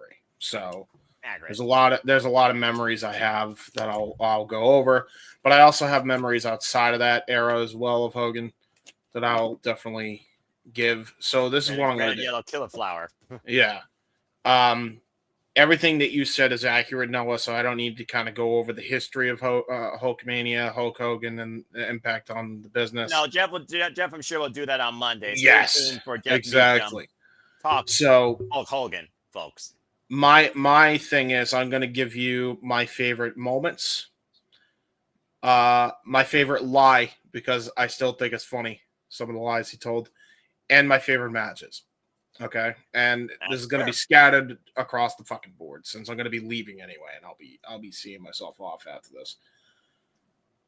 Firstly, my favorite moments of Hogan. Nothing will beat the stare down. I don't like the match per se. Personally, it's a bit one dimensional for my taste, even with that atmosphere. But that moment, you will never take that away. Holy shit, was that crowd electric, and that stare down between him and The Rock was fantastic, right? WrestleMania. Yep, WrestleMania 18. Toronto Sky Dome. Hi, Ash. Hi, Nick. So there you go. Really loved that. Another Canadian moment where Hogan goes on to a SmackDown and he can't get a word out because they will not stop cheering him. Like they shortened it on the TV broadcast, but they said that shit went on for like 15 minutes. For someone that was a real American, he might as well have been the most popular Canadian. Yeah, it was ridiculous. Like to bite your tongue. Yeah, to the point it brought Hogan to fucking tears, which is nuts, right? And I still kind of go back to that moment, even though, man, it's kind of ironic now, after everything that happened, but it's still all-timer like crowd ovation, especially for wrestling standards. So that moment rings up there. His first promo as the Hollywood Hogan NWO. With According to Nash and Hall, they had to reshoot like 50 million times because he kept saying, "Brother, dude, Jack, take your vitamin C prayers."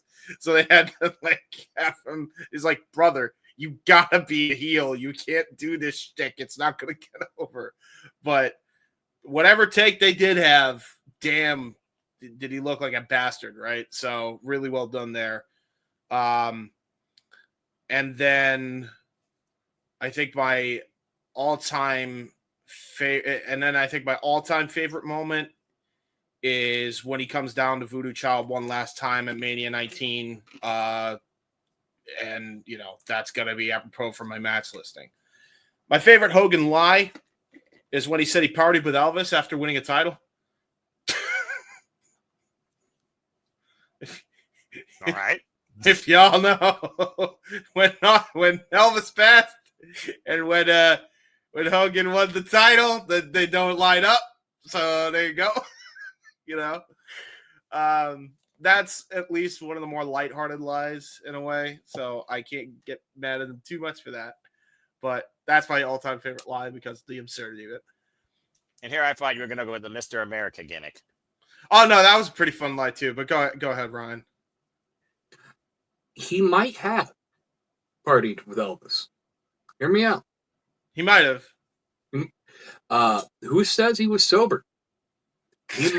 Like you know how many Elvis impersonators there are?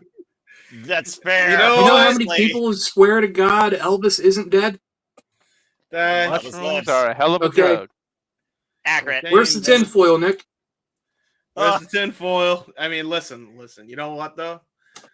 It's either he partied with an Elvis impersonator or, you know what? There is one instance where he could have partied with Elvis during his rock career, but I don't think Hogan at that point was big enough where he would have You guys gotta remember the '80s in WWF. Everybody and their mother was on cocaine. He could have This is partied true. with Elvis.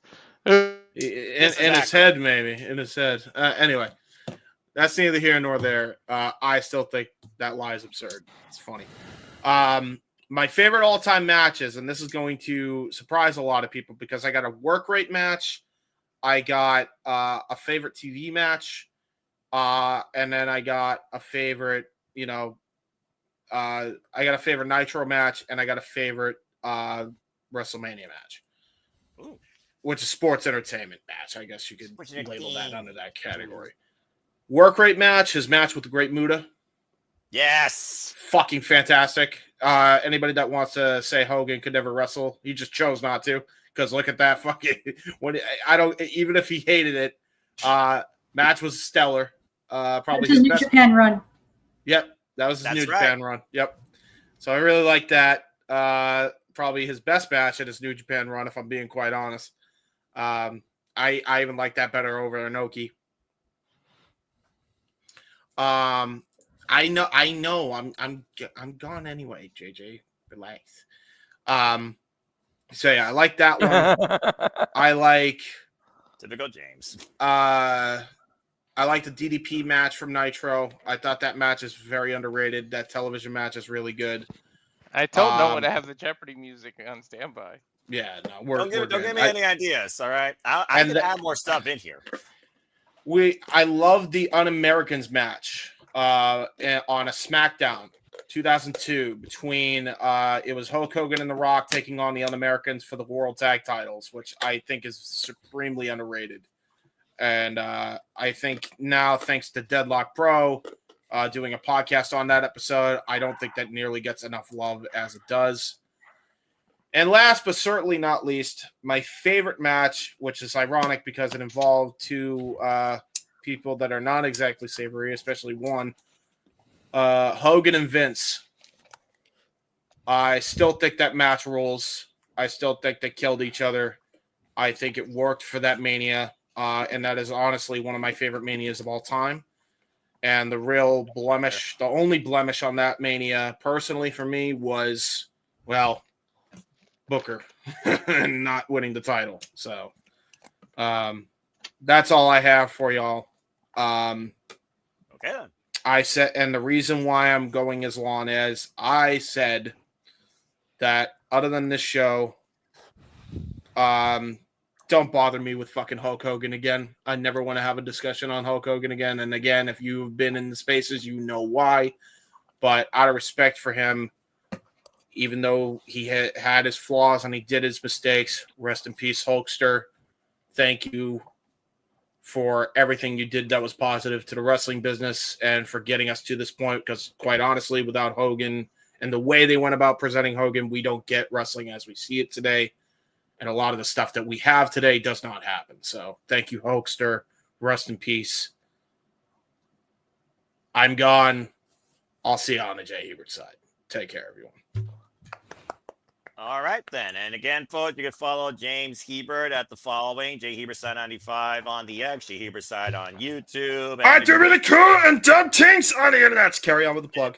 That is also accurate, and he also games and rages. So follow his work with the collective playing Super Mario clips, then go look at the complete series if you can, and go look at his documentary for, again, the greatest coach you never heard of, Gifts from God, The Presence of Greatness, the story of Gary Hebert.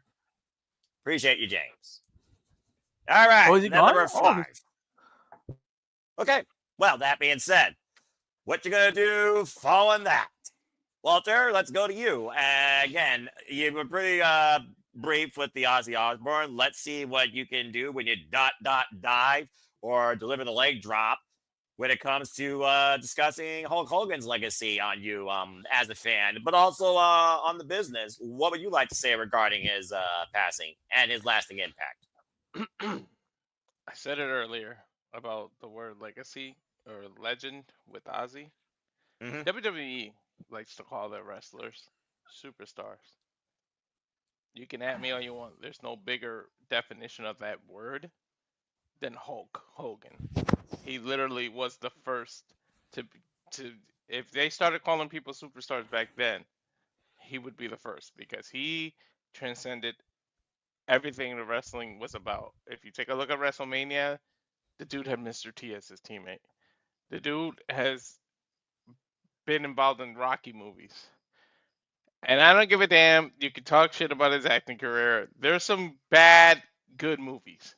Like, he's been in Suburban Commando. He's been in some bad movies that you don't want to admit to watch, but I freaking watched 100 times. Suburban Commandos is one of the goofiest shit to watch ever. So Hulk Hogan really is a superstar. He had the damn beach show that was like, Timu's version of freaking Baywatch.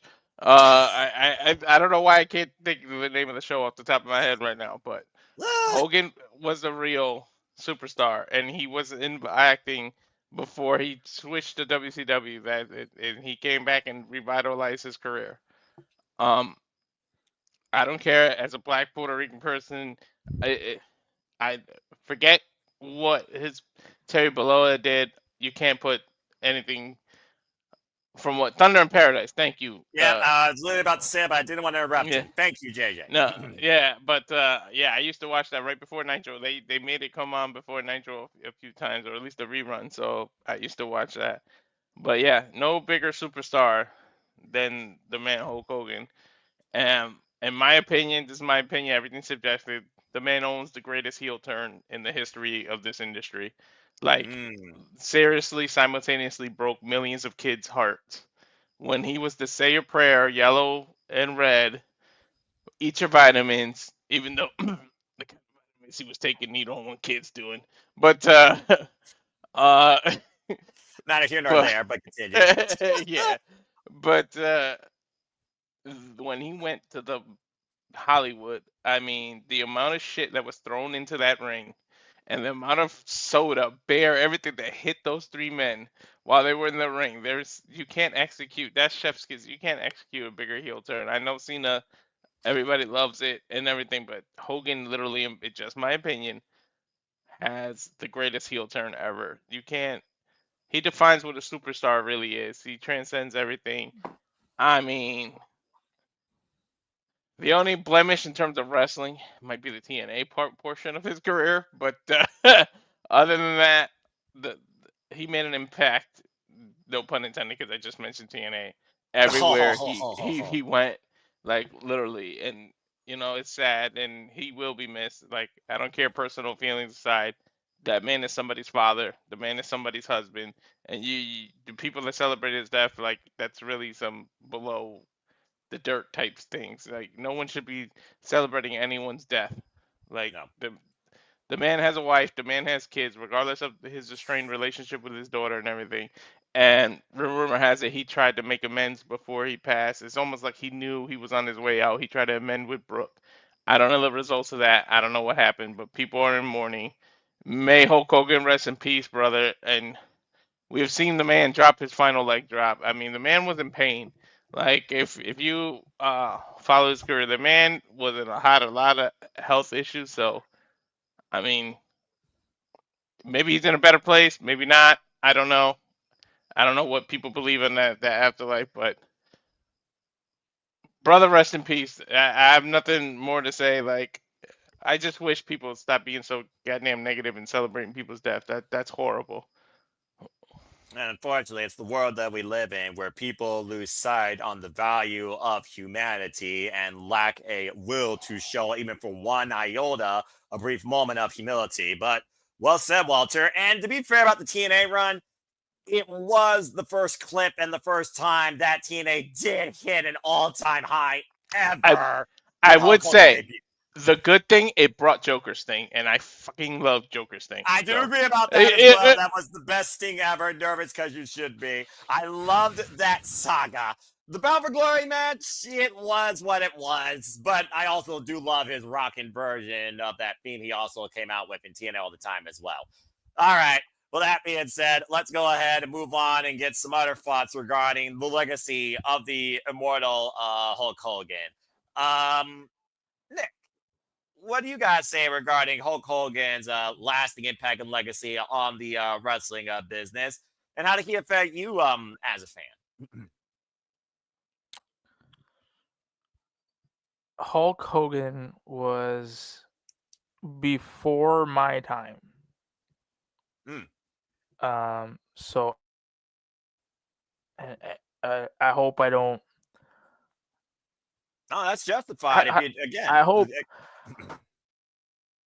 I don't want to say I don't care because that's not what I'm trying to say. But I will say he was not my era, so I don't have that attachment to him. Probably do. All I can say is rest in peace, right? Because it's what a normal human being would do. Right. I think after this,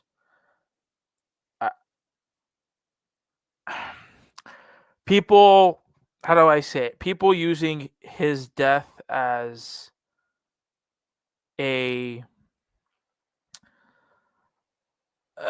as fuel to some other agenda that you might have, I think is shitty.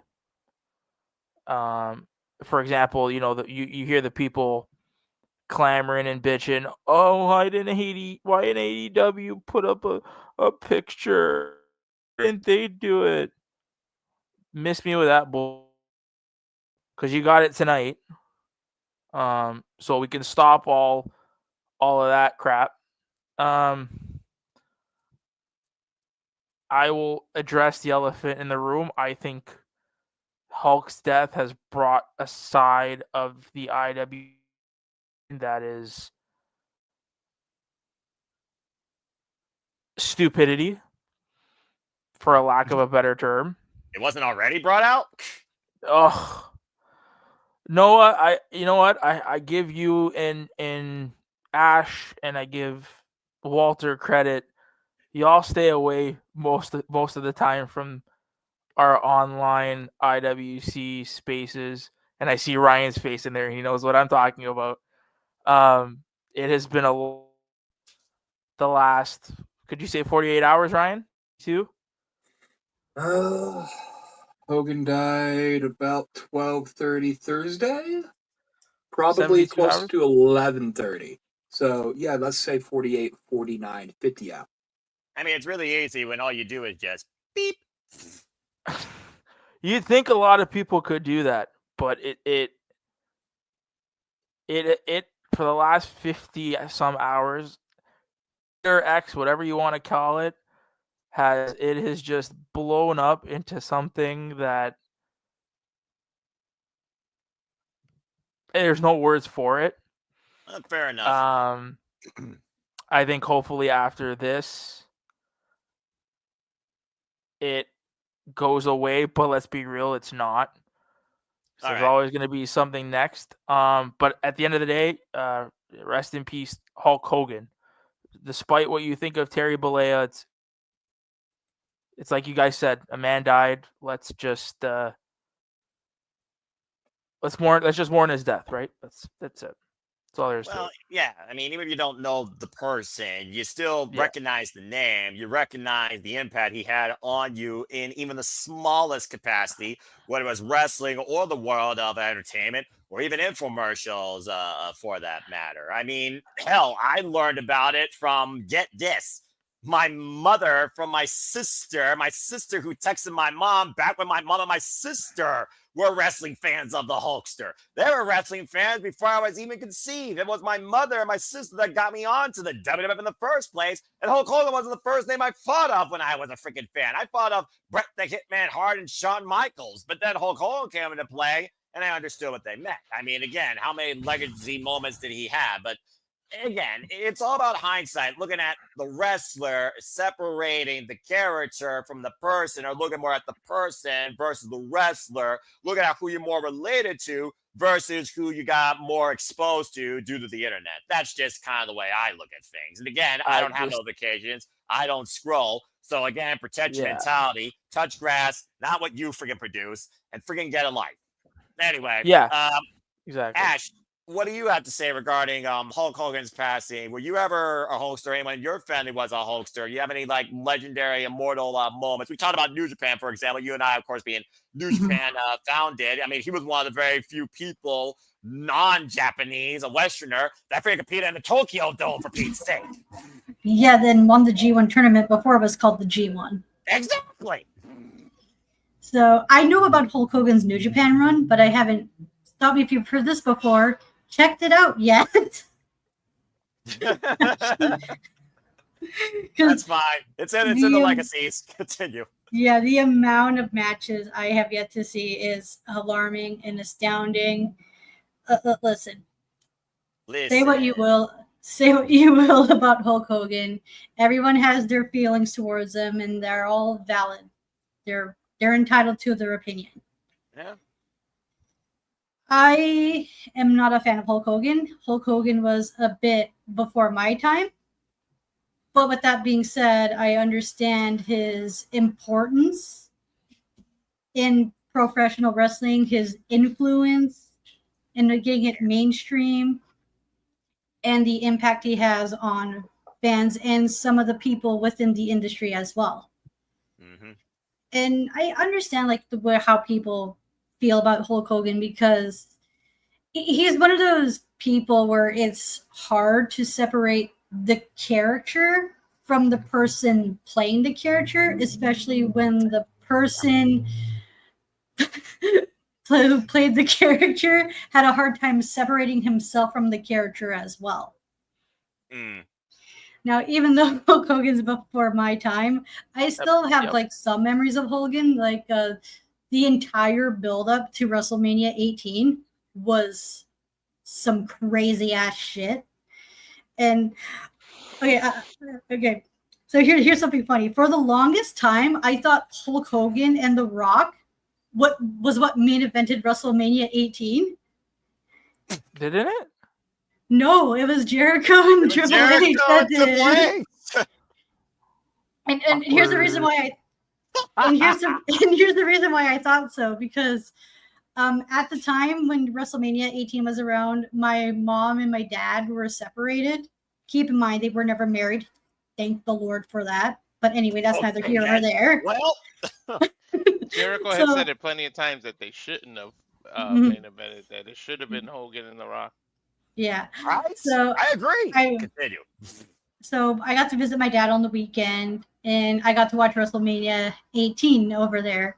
And I had such a blast watching the pay-per-view and watching Hulk Hogan versus The Rock, which was something because back then The Rock was my wrestler growing up as a kid, and he was wrestling against Hulk Hogan, which was my mom and dad's wrestler when they were growing up watching. 2 generation leaders, basically. Yeah, exactly. Yeah.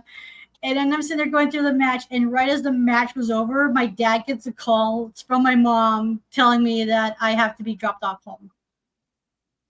Oh my. God damn it. So that's why I went my whole life until until in sometime 2011 or so, where I was just like, wait, Jericho and Triple H main evented that match? Main evented that pay-per-view? Yep. What? Okay. I didn't think there was I thought that for me the show ended, and I went for 10 plus years thinking that main event at WrestleMania. Never knew it didn't. Right. Well, that goes to show what the lasting moment was from that show. Right. And I will say this, I also liked the Mr. America gimmick. I thought that shit was so funny. Because I love goofy shit in wrestling. And it's like the ultimate, like, that's sports entertainment in a nutshell. It was goofy, ridiculous, but it was funny and damn well entertaining. I have rewatched some of the historic WrestleMania clips because I'm one of those nerds who likes to watch the history of WrestleMania and all that shit. And just imagining being there watching all that stuff live, not realizing there are historical moments in the world of pro wrestling, mainly WWE. It's just, it's amazing in itself. And yeah, say what you will about Hulk Hogan. He's done a lot and he's done a lot of good and bad, but to each their own, right? Even though some people may find him unforgivable, while others have, and you're entitled to that as well. But all I can say is, thank you, Hulk Hogan, and I'll just leave it at that. Let's not forget his themes too. He got two of the best themes. Yeah, real American, and well, technically three when you think about it, because there's Real American, Voodoo Child, and then of course the NWO theme. So I mean, again, a hat trick. All right, well said, Ash. Well, Ryan, I believe that leaves you to talk about the legacy of Hulk Hogan as far as your fandom goes and the impact he left on you as far as a wrestling fan, or the impact you think he left on the business. What do you guys say regarding the Hulkster, who's now forever immortal? Think about this. The Mega Powers are reunited. Macho Man Randy Savage, Mean Gene Okerlund, Miss Elizabeth, the Iron Sheik, who probably has it in the camel clutch as we know it. I'm just saying. There's a real Heaven Mania for you that we fantasy booked a while back. Go check it out in the archives, folks. Go ahead, Ryan. What do you guys say regarding Hulk Hogan? This is a complicated subject. It is. I want to preface this at the front. Whatever your feelings about Terry Bollea and the privacy of his own home, not even his own home, his best friend's audio recordings and other things, Hogan, there's a saying, don't meet your heroes. All of your idols are probably, I mean this respectfully, pieces of shit in some capacity. Maybe they're not total pieces of shit, but it is what it is. I'm not going to sit here and try to be the morality police and tell people how to feel and how not to feel. If you want to dance in his grave, be my guest. If you want to celebrate his life, be my guest. I'm not the person to tell you what to do. But tonight, we honor Hulk Hogan. The character, the legend. There's not a single man, at least for the WWF, the WWE, other than maybe Vince McMahon, who's done more for that industry. And I do preface that industry. Okay? I was called a liar today because I said Hulkamania started in the AWA. I have a broadcast from a news recording from 1983, probably, right? Where Hulk Hogan is being interviewed over the feud in Japan. Mr. Saito was the guy in which he was fighting, right? So, anyways, point is, Hulk Hogan effectively launched New Japan Pro Wrestling.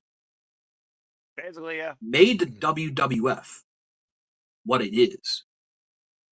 And people can say, well, Randy, you could put Savage in that spot. Wait a couple years, could add Warrior in that spot. No, we had Hulk Hogan. Hulk Hogan built WWF. Hulk Hogan built WWE. All the lights, glamour, it is what it is. And it's off the success of Hulk Hogan. Okay? He was running that gimmick. Success of Rocky III, mainstream appeal. Thunder Lips. big value. All right. I don't think a lot of other wrestlers probably could have did that justice the same vein. You know, who knows what Randy Savage's Thunderlips would have looked like? You know, who knows? But according to Stallone, Hulk Hogan was the guy. He reinvented the wheel twice. Okay? Not a lot of people get to say that. Not a lot of people get to say that they are undisputed the greatest wrestler in 2 generations. And whether or not you want to sit there and say, well, Steve Austin was the face of the 90s for like 2 years, 3 tops. It's Hogan. Right? Now, say all that. Say Hogan, the golden era of Hogan, the red and yellow era of Hogan, kind of predates me a little bit. Now, I was born in 92. Same. Now, WWF was already kicking and going. I was raised in the WWF household. By the time I'm actively a wrestling fan, Hogan's gone. Right? So I didn't really see the WCW stuff in real time. I went back and rewatched it, and I appreciate it for what it was. Cartoony as all hell, but I appreciate it for what it was for the time period. But my first, like, wrestling memorabilia, the first thing in wrestling, I had this little 6-inch, 8-inch, I don't know, Hulk Hogan figure. I'd never seen him wrestle before.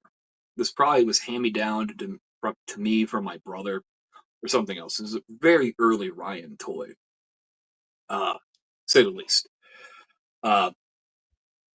And this went everywhere with me for a brief period of time before I discovered a love of other things in the back. Okay? Say the least. Okay? When I was a young boy watching wrestling, watching the end of the Invasion angle as we entered No Way Out in 2002, and the NWO is walking out. Voodoo Child, Hogan has Voodoo Child. At least in my memory, he has it for some reason. Might be conflating things. Rock House might have been used on a few occasions. You know, they only could use 3 minutes of Voodoo Child at a time per episode.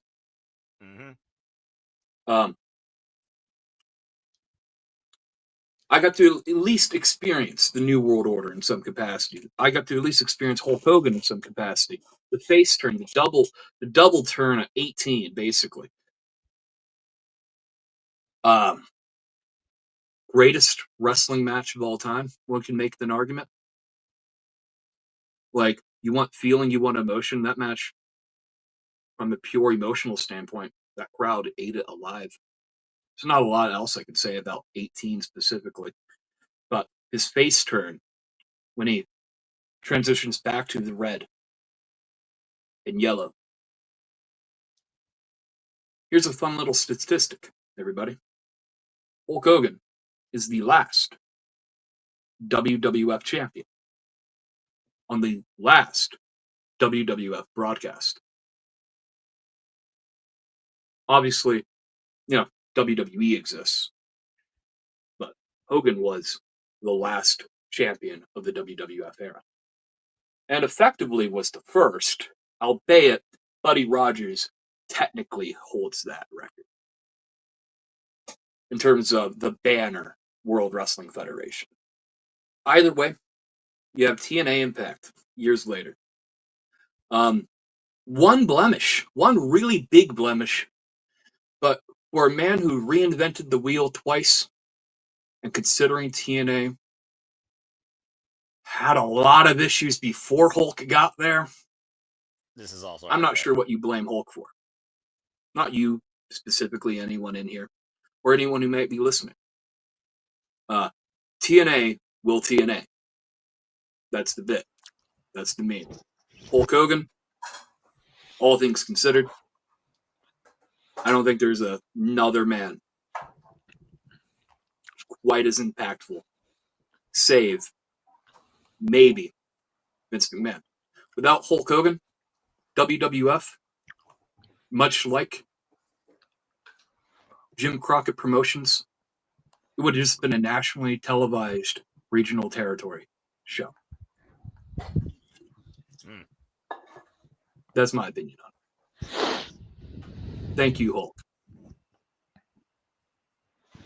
All right. Fair enough. Walter, if you're still there, I saw your hand earlier. You're handling stuff in the background. I'm here. You got It's just something my to say real wife quick? walked in the room and she didn't want to be seen. Okay, respect. What you got to say, we're good.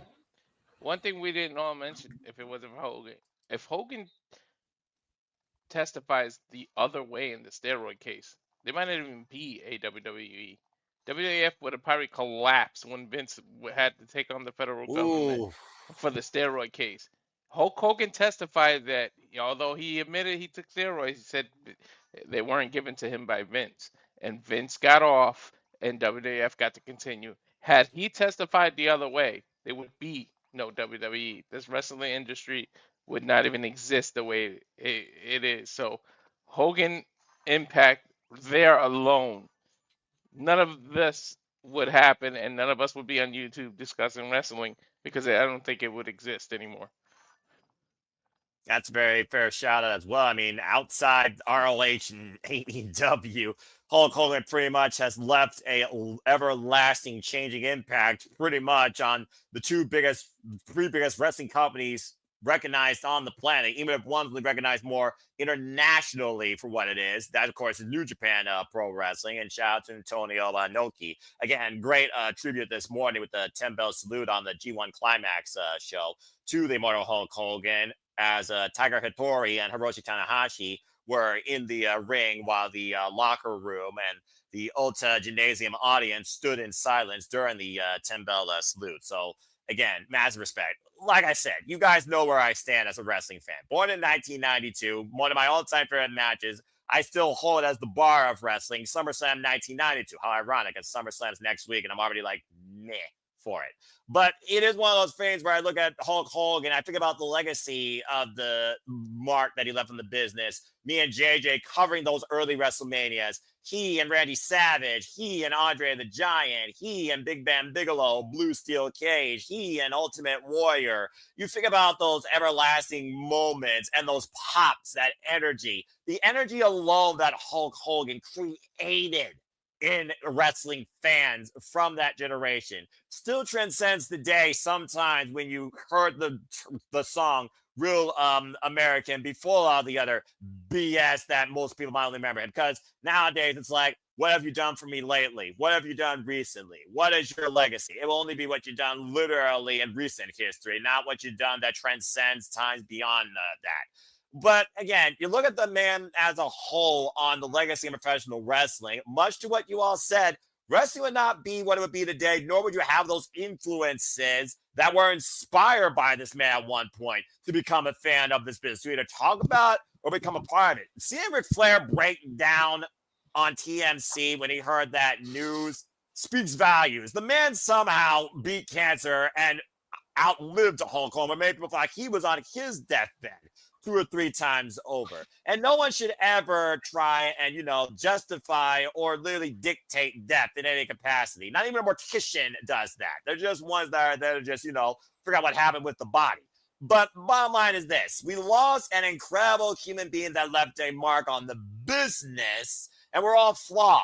And if you only look at a person for their flaws, then you're not looking at it the right way. I look at it for what Hulk Hogan did, even during his time in TNA, where, again, Joker singing his saga was completely hilarious. And then afterwards, of course, we got a little bit of red and yellow. We got the It Factor, Bobby Roode, of course, the Selfish Generation. And whether or not there was a Dixie call with the whole Hulk Hogan, Eric Bischoff takeover thing, management conflict aside, blah, blah, blah. I do wonder what TNA would have been during that time between 2010 and 2012 or 13-ish if Hulk Hogan didn't show up and run roughshod with Immortal and had the angle with Eric Bischoff. And again, he and Eric Bischoff, if Hulk Hogan didn't do what he did when he went to the freaking WCW, the NWO doesn't exist. Without the NWO, what is the wrestling business? Where the NWO was discovered before Bullet Club was even a thing. I'm just saying. What's a Monday Night War without Hulk Hogan at the helm of the opposite competition? Just saying. It would have been a war. Again, you forget about moments in time that happened. If they didn't happen, you don't have wrestling as you know it. Period. So all I gotta say is to everybody affected positively by this, I hope you're looking at it for the good he did versus the bad. And to those affected negatively by this, may they find strength in his passing, and hopefully he made peace with all his past sins and transgressions, and everyone else can move the fuck on from it. Politically incorrect or not, we lost a human being here that everyone can say at one point, if you are a fan of entertainment or wrestling, he'll have some sort of impact on you in a positive light. And that's all you should remember and care about. Rest in peace, Hulk Hogan. Brother. Throwing legs now on freaking Andre the Giant in heaven. Good grief. Heaven Mania literally is a thing now. They got the ace player. All right. Well, I think that being said, that's all we got to say regarding the immortal Hulk Hogan and the King of Metal, Ozzy Osbourne. Imagine those two together now in heaven as well.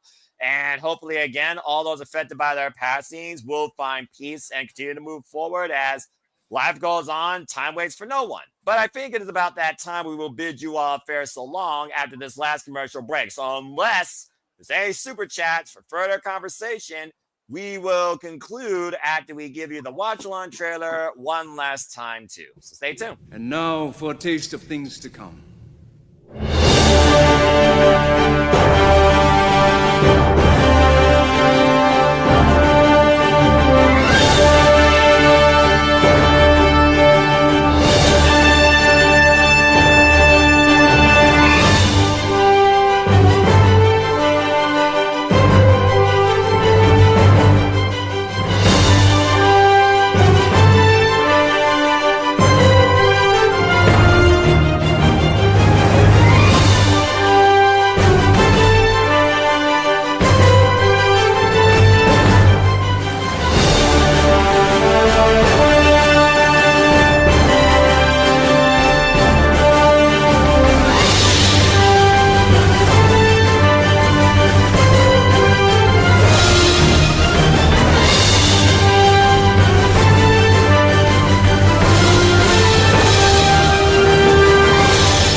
And for the third and final time, I say this once again to you tonight, as that trailer encompasses everything we do here, for we love, celebrate, embrace, engage, cover, react, criticize, and react to all of the wrestling and more.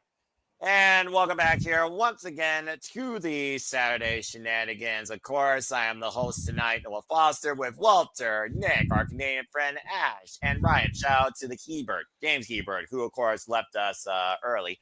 As, of course, we are now literally 1 week away from SummerSlam. And here is your cards, respectively, so far for Saturday and Sunday. As, of course, we have a six-pack TLC challenge now added for the first ever two-night SummerSlam, truly the biggest part of the summer, bigger than ever, with Cardi B hosting. Who the fuck cares about that? Weekend, give me another Fiend for Pete's sake. What the fuck is that trash-ass bitch Fiend that I'm hearing for these freaking official match car ass? Jesus Christ almighty. Death Rebel can come up with a better generic Fiend for SummerSlam than that bitch.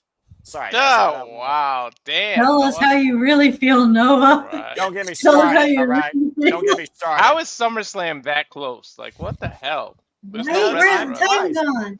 We're literally heading into the last month of the summer, folks, before everyone gets back to school or gets back into their evening work routine, including I. So again, it is what it is. And stay tuned, folks, for the predicting, as it will now be officially 10:30 p.m. Eastern Standard Time, Friday night after SmackDown. All, including you fools, are welcome to join the conversation. We'll be sitting predicting SummerSlam in full. And stay tuned for the form as it will be live after that panel as well. Okay, well, that being said, let's go around the horn and get the fuck out of here before someone does. Son of a bitch. All right, well, Emmanuel Dominguez keeps the conversation going with a $2 super chat. Let's go around the horn and get y'all's thoughts towards this, because this very well could happen. We'll start with ladies first. Ash. Emmanuel Dominguez with a $2 super chat says, should Cody turn heel since there are fans speculating we see more of a desperate side out of the American Nightmare as of late, trying to recapture the American dream of being the undisputed WWE champion once again? Ash, what do you think? I want to ask this follow us with the question: if Cody Rhodes does turn heel, what other baby faces do we have on Raw that can take the place of Cody Rhodes? On SmackDown, you mean? Well, is Cody on SmackDown? I thought he was on Raw. God damn it! It doesn't matter. They're both. What's the brand split? Yeah, right. brand split. LOL. Not even a box. It is the title on SmackDown, to be fair, at least right now. So, as far as your question about SmackDown, or just baby faces in general. Spot 2, I guess. It seems like they're putting their ball in his court, but it looked like Ryan has one. Okay, Ryan, go ahead. Go ahead. Give it. It's irrelevant. Roman Reigns was the top guy for 4 years. There were no top baby faces. He was a heel. Does not necessarily mean that there won't be a top baby face if Cody turns heel. But I'm just saying there is precedent for there not to be a technical top baby face. Yeah, just a key got the audience in favor more than Cody Rhodes. It's all about that reaction. Jacob Fatu is one of my guys, but he's right now stuck in Bloodline Team feuds. But as far as Raw, Jey Uso. Again, brand split LL. A rumor has it. Rumor, folks. There's supposed to be a WWE draft, I guess, in September. So jury is out. That title could go to Raw, Ash. Just saying. It's possible, but I don't see Cody Rhodes turning heel anytime soon. That's the thing. I don't see Cody heel. I don't see a Cody heel turn until after Cena's retirement. Whenever the heel turn for Cody is after Cena's retirement. If he dyes his hair black, I'll believe he's turning heel. But until then, not happening in my opinion. Ryan, should Cody turn heel since the fans are speculating that's already happening or it should be happening? Could it happen this weekend? What do you think? I think that if it's happening, then good. I think Cody's done everything as a babyface. It's in the name. American Nightmare. Okay? It's in the name. He is playing Homelander. His necessity to need to be loved. You can see it. Oh, I'm going to go to this fan's wedding. I'm going to kiss babies. I'm going to shake everybody's hands. All this glory from my father. Trust me, I get it. You know, I wish I could have made my dad a little bit more proud in life. My thing is, okay, it's in the name, American Nightmare. That's not an American dream. He's a heel. The character has always been a heel. The American Nightmare did not become a babyface until he said one particular night in 2019 in May, I need my brother. Okay? That's the night he became a babyface. It's just been a constant train of either successful or failed babyface runs with various different challengers. I see the cracks. The cracks were there leading up to Mania when him and CM Punk had their little interaction. Cody was very exhausted. Coincidentally, a company being sued for various things. Cody makes the champion sign a contract against his consent. Very heelish, very desperate maneuver. But I think ultimately, it doesn't matter. I think it's a red herring. Should he turn heel? Maybe. I'm not the writer. But I know the babyface run is getting a tad stale at the current time as far as the writing is concerned. Is what it is. Walter, I think you're breathing a little heavy there, brother. Walter, do you think Cody should turn heel at SummerSlam, double turn or not? Especially it's a street fight, so I mean, anything goes technically. So would the turn be justified because of the gimmick alone that screams desperation, but you can do literally everything to win? What do you think, Walter? Of course, stay tuned, folks, because me and Walter will be calling it. I don't know if it's justified, but yeah, in the street fight, there's no rules. You got to do what you got to do. I think, yeah, Ryan's got a point that the babyface run is getting stale, but I don't think he's the face of the company right now. I don't think he should turn heel now. Maybe by 2027, by Royal Rumble 2027, I'll give it. He'll probably go heel and give us that great run. But you know, unlike when Roman was on top, they do need to build bigger opposition for him to face. And who knows? I like that you brought up that signing John Cena's contract against his will because of the blood and thing, because Cena can actually use that to his advantage. If the title changes hand, he can say, I didn't sign that contract. You forced me to sign it unconscious and in blood. And it flips and they give him the title back. And that's what Cody flips off. And that's what can make him go heel if they could do that. Like he wins the title, and then they say, "Well, technically, Cena's got a point. You got to give him the title back." And boom, that's the first domino to fall. So I mean, yeah. Imagine the heat of that. That'll be awesome. I just booked something. God damn it, WWE, go do that. Let Cody win. Cena comes out the next night and says, "Nope, that's invalid because I didn't sign that contract. You did that while I was unconscious." They say he's got a point, and you know, you bring out Cena with a lawyer. It can't be Joe Henry this time. You got to use some kind of other indie wrestler as a lawyer, and get the title back, and that's the first domino to fall. Damn it, book it. But all right, I think he should go heel, but just not now. It's gonna be a while. Do a slow descent into madness where he keeps losing or something. That, like I said, that could be the first domino, and there you go. And then slowly he goes into that nightmare.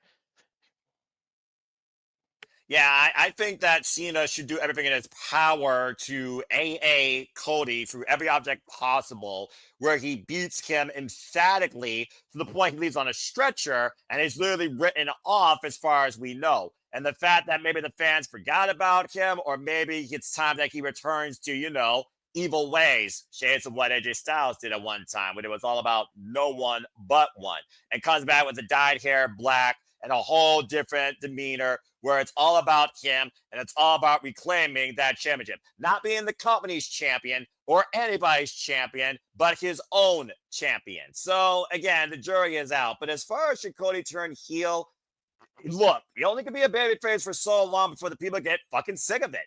I think people are kind of getting tired of it at this point. But at the end of the day, if he's still moving merch and it's still over with a more populist, casual or hardcore, I don't see WWE pulling the trigger yet. So I think he should, but I don't think it happens this coming weekend. Nick, what do you think about this? Literally, Rick the Dragon Steamboat and Rey Mysterio are like the only twos that babyface run that like never gets old and stale. Like they can't go heel. Those are like the only two I can ever think of. They stayed original. Yeah, they stayed original. It wasn't like the same thing every time with them either. And they stayed integral. What do you got to say, Nick?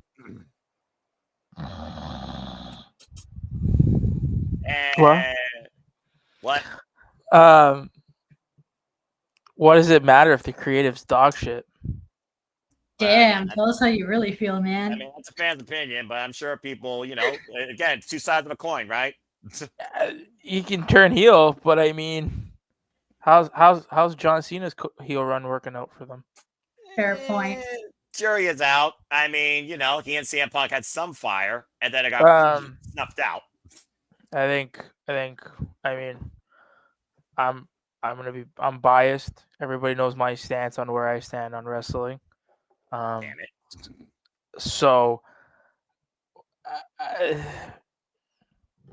what does it matter if the creative's not there? Like, it's a catch-22. Yay, let's turn him heel. What do you got him doing next? Feuding with R-Truth? 4 weeks?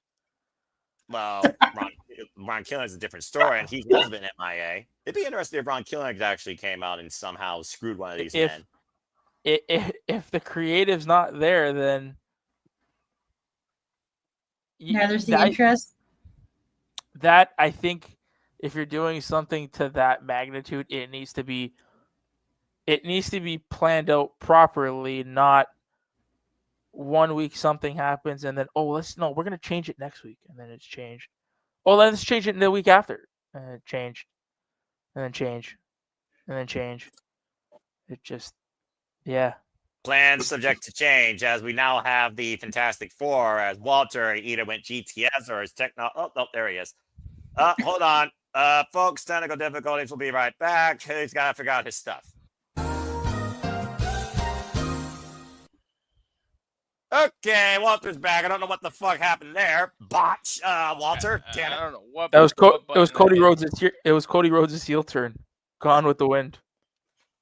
Damn. No, it was the hacker. You mentioned Ron Killings. Maybe Ron Killings needs to be the one to get back the TNA title for TNA and then go join TNA. Bring that shit back. What? Well, I mean, that's what's up. All right, fair enough. You know who's gonna turn Cody Rhodes heel? Aleister Black. He's gonna miss them in the face. This is a delayed reaction of like 3 years. Yeah. Exactly. The miss affects everybody that it hits, but apparently not Cody Rhodes. Or Nightingale. Didn't it affect her? I mean, it made it more aggressive. Let's not forget what you did against Chris Statlander last year at All Out. Just saying. Again, Jerry's not what Stat's going to do this year, damn it, because Stat's to where it's at. But again, not talking about AEW for now. We'll talk more about that when we get to Ben Dora. But right now, being just the type of fan I am, All In still my preview of the year. That was so fucking good. Okay. Well, again, Emmanuel, thanks for the conversation. Let's go ahead now before somebody else tries to super chat and try and wrap this party up. Great show, everybody. Super chat. Hey, pal. Hey, pal. Shut it, y'all. Shut it. Bloody freaking hell. I deal with these buffoons long enough, all right? This is longer than a Monday Night Raw. I'm done here. I got to get ready for G1 in 2.5 hours, all right? Or is it 3.5? I got to look at the schedule. If somebody super chats, Noah will sing. Do it. No, I won't. No, I won't. I think it's 3.5. No, I won't. Yeah, no one noticed that I'm wearing a Hulk Hogan shirt with the name Taylor Swift on it. Yeah, that's a little bit of an oxymoron. Is she a Hulkster? Yes. No, my wife bought me this shirt for some reason. Hulk Hogan's face on it. She thought it was funny. I did have a Hulk Hogan, that buddy thing, that buddy pillow So I used to beat up. I don't know if there's a meme I'm behind on, but I have no idea, Ryan, what the Taylor Swift and Hulk Hogan has to do Look, with the it. day Taylor Swift pulls the Hulkamania pose is the day the world goes to hell. That being said, if it's not going there already, the second coming. Stay tuned for it, folks. Ash, let's go ahead around the horn and get everybody's plugs out of here. And yeah, get caught up on the G1. I'm expecting more content from your channel. Yeah, I haven't even started that thing yet. So. Oh, Ash, what are we going to do with you? We love you, though. You're our Canadian friend always. All right, Ash, go ahead and tell other people can find you and why they should subscribe to this so they're not a dickhead. Stop it, Charles. You can find me on X, the app formerly known as Twitter, at ShadowBadAsh.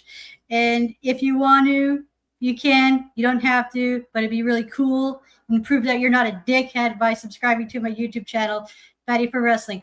Also, I'm going to point out this because I'm a fucking mark. July 24th was Zack Sabre Jr.'s birthday. There you go. Bloody Tekkas.